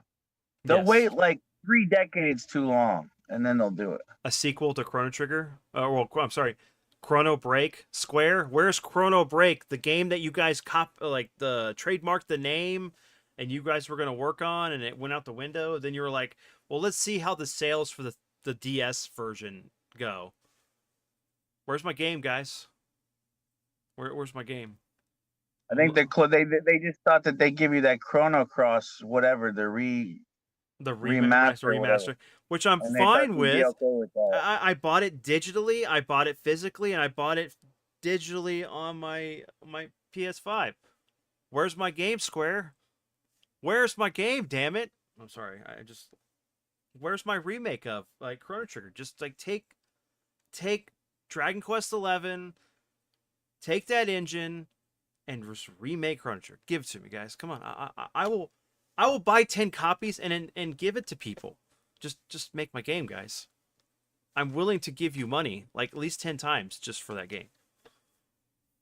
And I'm sure some of you guys are like that too. There's a game you want that they're not making. Like where's a true Breath of Fire sequel?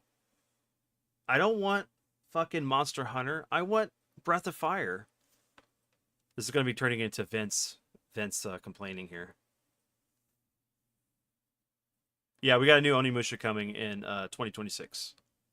They talked about it at the Game Awards. I mean, I'm a passionate gamer, guys. I love my stories. I love my games, and I should just rant. I should have a rant channel, but I don't. I just use the podcast to rant.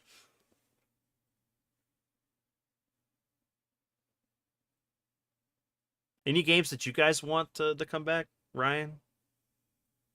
Zombie? New Golden Axe. New Golden Axe, okay. River City New Ransom. a new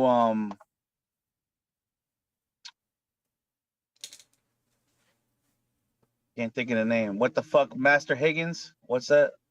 Oh, Adventure Island. Adventure Island, yeah. I want new Adventure Island.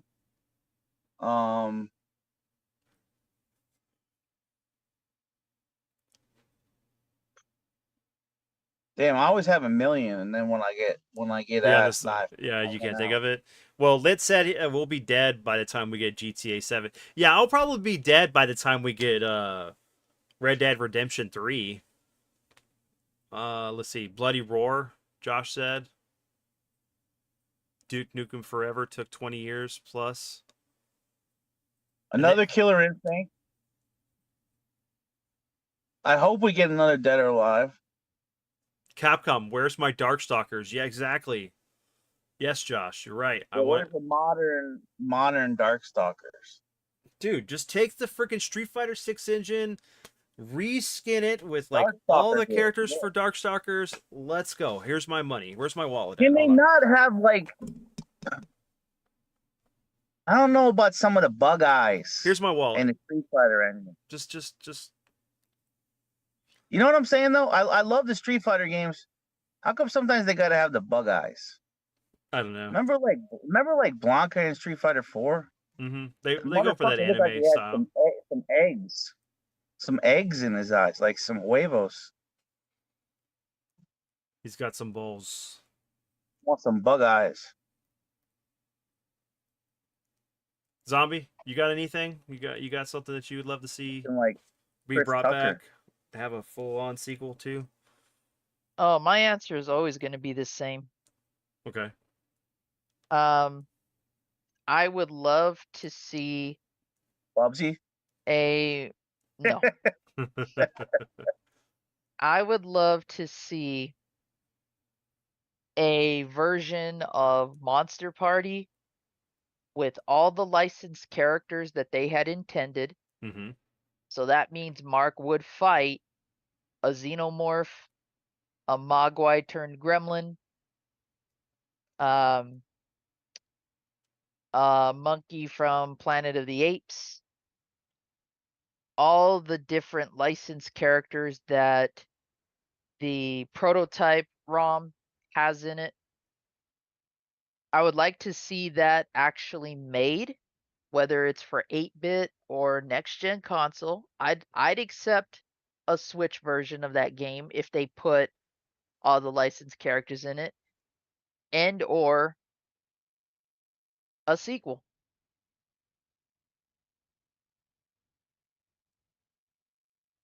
Star Tropics, Splatterhouse would be Well, they've done a remake of Splatterhouse, but I mean a continuation would be nice. That's what the first game hints at. I knew Bubsy. I want another Add Arrow the Acrobat to it while we're at it. I want another MotorStorm.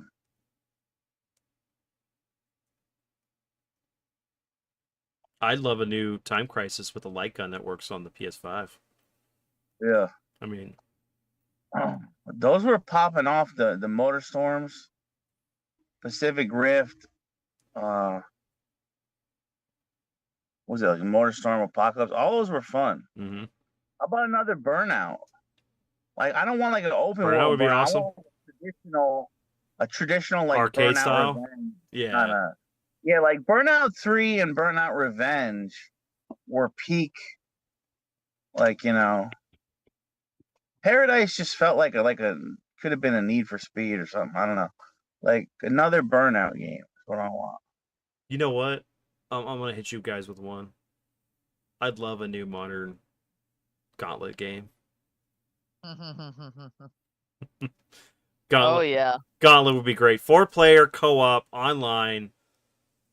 Yes, please. Now it doesn't have to be an MMO or a massive multiplayer, but just like a 4-player online or couch co-op Gauntlet game. That would be fantastic. And then have DLC characters where like you could play Kratos or Dante or whoever. That'd be awesome too. Yeah. As long as we get Blue Valkyrie. As long as I can get more the green elf is about to die. The green elf needs food badly. Red Warriors shot the food. You know what game I thought that was pretty fun that got mixed reviews? Auto. What? I like the full auto games. Oh, the full auto. Zone of the Enders is great. That'd be cool to see a new one of that. Especially after playing Armored Core, but yeah. It's just vehicles with guns with destructible environments on the track. So like you could drive through the buildings. Well, why not do like freaking Twisted Metal? They could bring Twisted Metal back with destructible environments and stuff.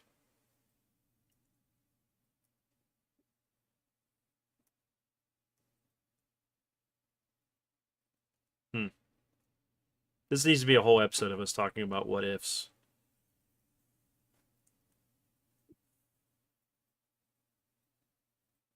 All right, guys, you ready to wrap up the episode? I know we went past where we were going to go, but it was a wrap that shit up, B. Pretty good. Wrap pretty that good. gavel up, B.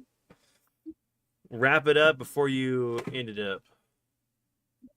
Before it expires and dies. Yeah. Like so many leftovers. Yo, dude, Xbox has been throwing down some legit Game Pass exclusives day one.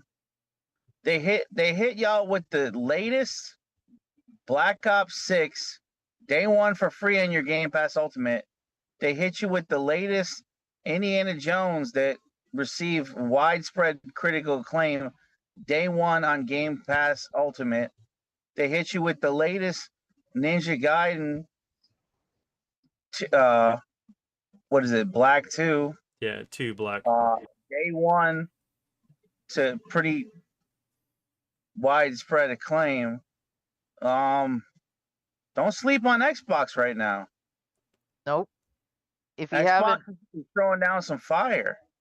made memories with it, try to make some while you can. Even I if need you it. weren't there at the rush, even Mhm. there if you weren't there at the boom. Try to appreciate all aspects of gaming, whether retro or modern. Give something a chance. Like, if you've never played it, take our advice. Go try to find an Xbox and try to play these games. Or find these games and see if they're backwards compatible. If you have a modern Xbox, check them out.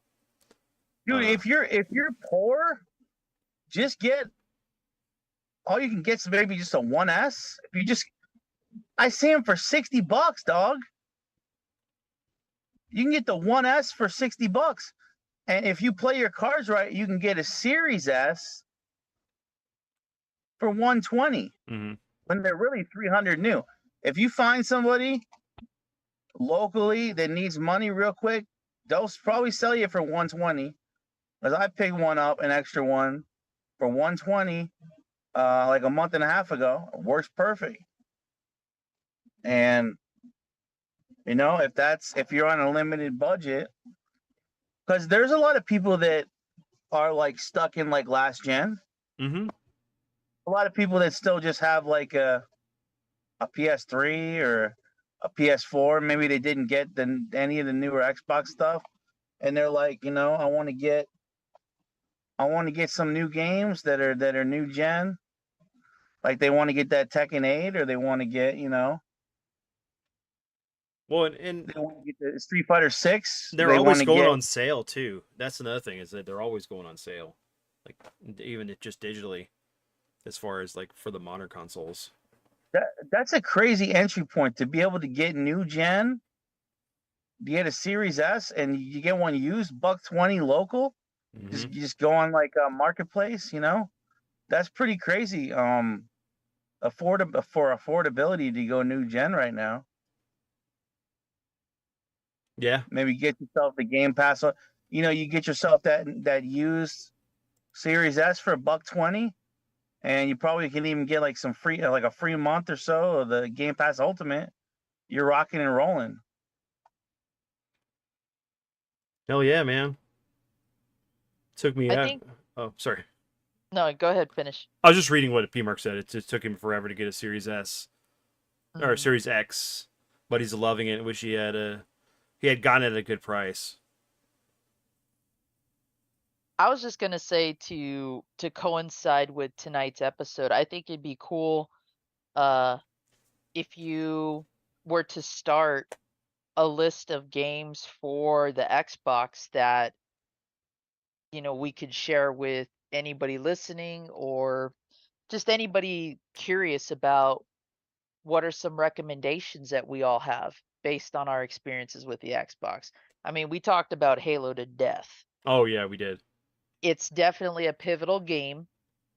But there are still a lot of good titles on the Xbox that either have a PS2 counterpart or don't.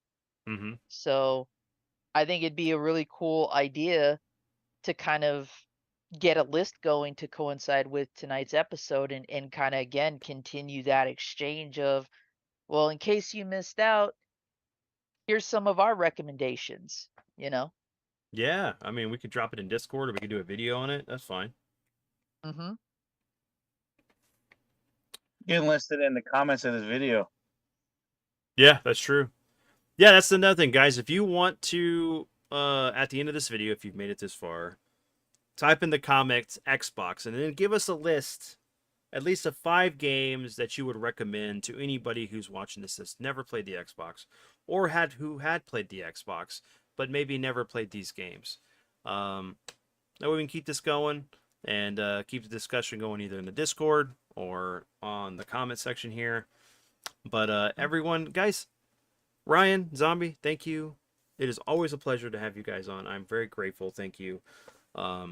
It's a labor of love to put this together and get you guys on to be awesome and do y'all's thing, because it's great to have a different perspective than what I can present to these guys. Yeah. Like a dad's perspective. Correct. Which is like something I gotta freaking record after I'm done with this. But Yeah, because I don't think until that store closed on 360 that the OG Xbox and the 360 were getting enough spotlight, to be honest with you, and enough respect and enough love. That still blows my mind, and that's something we're gonna have to talk about when we do the 360 episode. But like, how, like,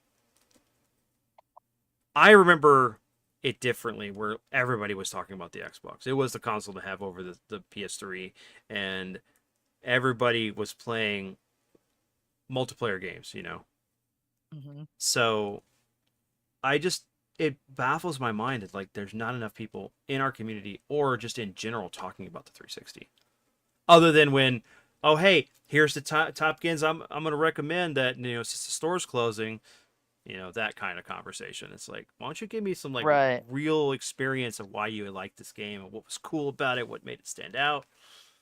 Sell it to me. Don't just go, oh yeah, this is a really good blah blah blah. I'm reading on the back, it's got multiplayer, you can do this, kind of shit.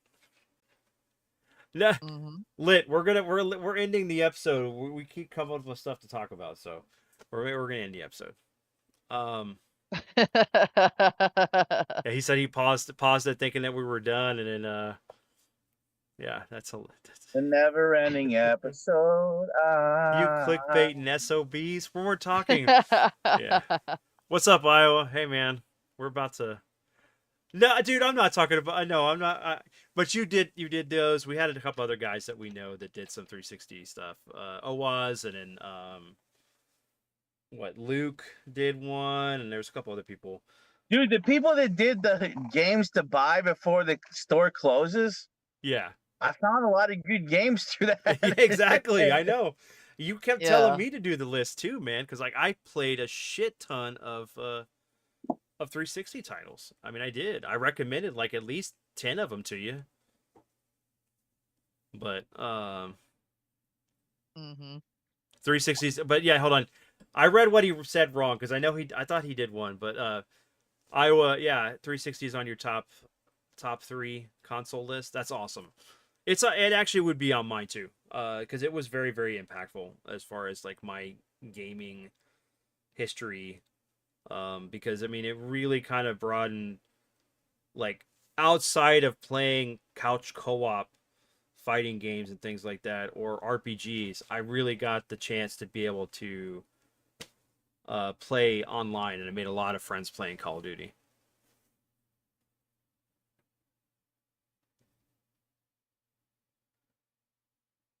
I think S tier Xbox 360 on my console ranking. Nice. So the 4th time I came here, and I hear that Ryan and I've never actually stopped. The hits keep coming, man. The hits keep coming. For sure. But yeah, we're gonna go. I mean, I would go all night. You know this. If you guys have catched my streams, like I'll stream as long as I don't have to go to work forever. But I do have responsibilities to be a dad and all that stuff, and I don't want to keep Ryan too long because I know that he's got to finish up what he's got going on, and zombies probably, I'm pretty sure, got stuff to do on Sunday. But I want to thank everyone. Like I said, thank you guys for coming on the episode and being a part of this. I greatly appreciate it. And then I got in the chat, everyone, I hope you enjoyed this episode. I know we bounced around outside of the Xbox. We were talking about the Xbox. We talked about the 360. We talked about the PS5. We talked about a lot of games here and there. Some Danced rants. around it. We did like the Xbox was like the fire, and then we danced around it like we did shrooms all over the place. Are you kidding? I could have made a steak dinner by the time we brought it back. Oh my god, yeah, yeah. Well, We danced around I that could have stuff. made it. I could have made a cake. Of course, there would have been just a chair here with like my background, but no. So as far as next week, I have no clue what I'm going to talk about. I'm trying to get the other guys on. I don't know if we'll do it live or not. It all depends on what they're doing. But I'd like to get my dad back on and Colin and David, so we can actually have a normal episode. But do look out for. We do plan on doing an episode for the PS2. We're going to do an episode on the 360 and stuff like that. So, but guys, everyone, thank you very much for being here, being a part of the conversation. As I said before, when we were trying to end the episode, if you made it this far, in the comments, tell me what Xbox console is your favorites. And on top of that, give us a list of 5 games that you would recommend to people who've never played the Xbox that you think that they should check out. But other than that, Ryan, Zombie. And what game should we get before the Xbox 360 store closes? Oh wait, it's already closed. Well, maybe we can get a list of the Xbox One X store. Well, wait, it's connected to the Series S. Never mind. But all right, guys, have a great one. I'll get my dad on at some point. Peace out. Peace. later.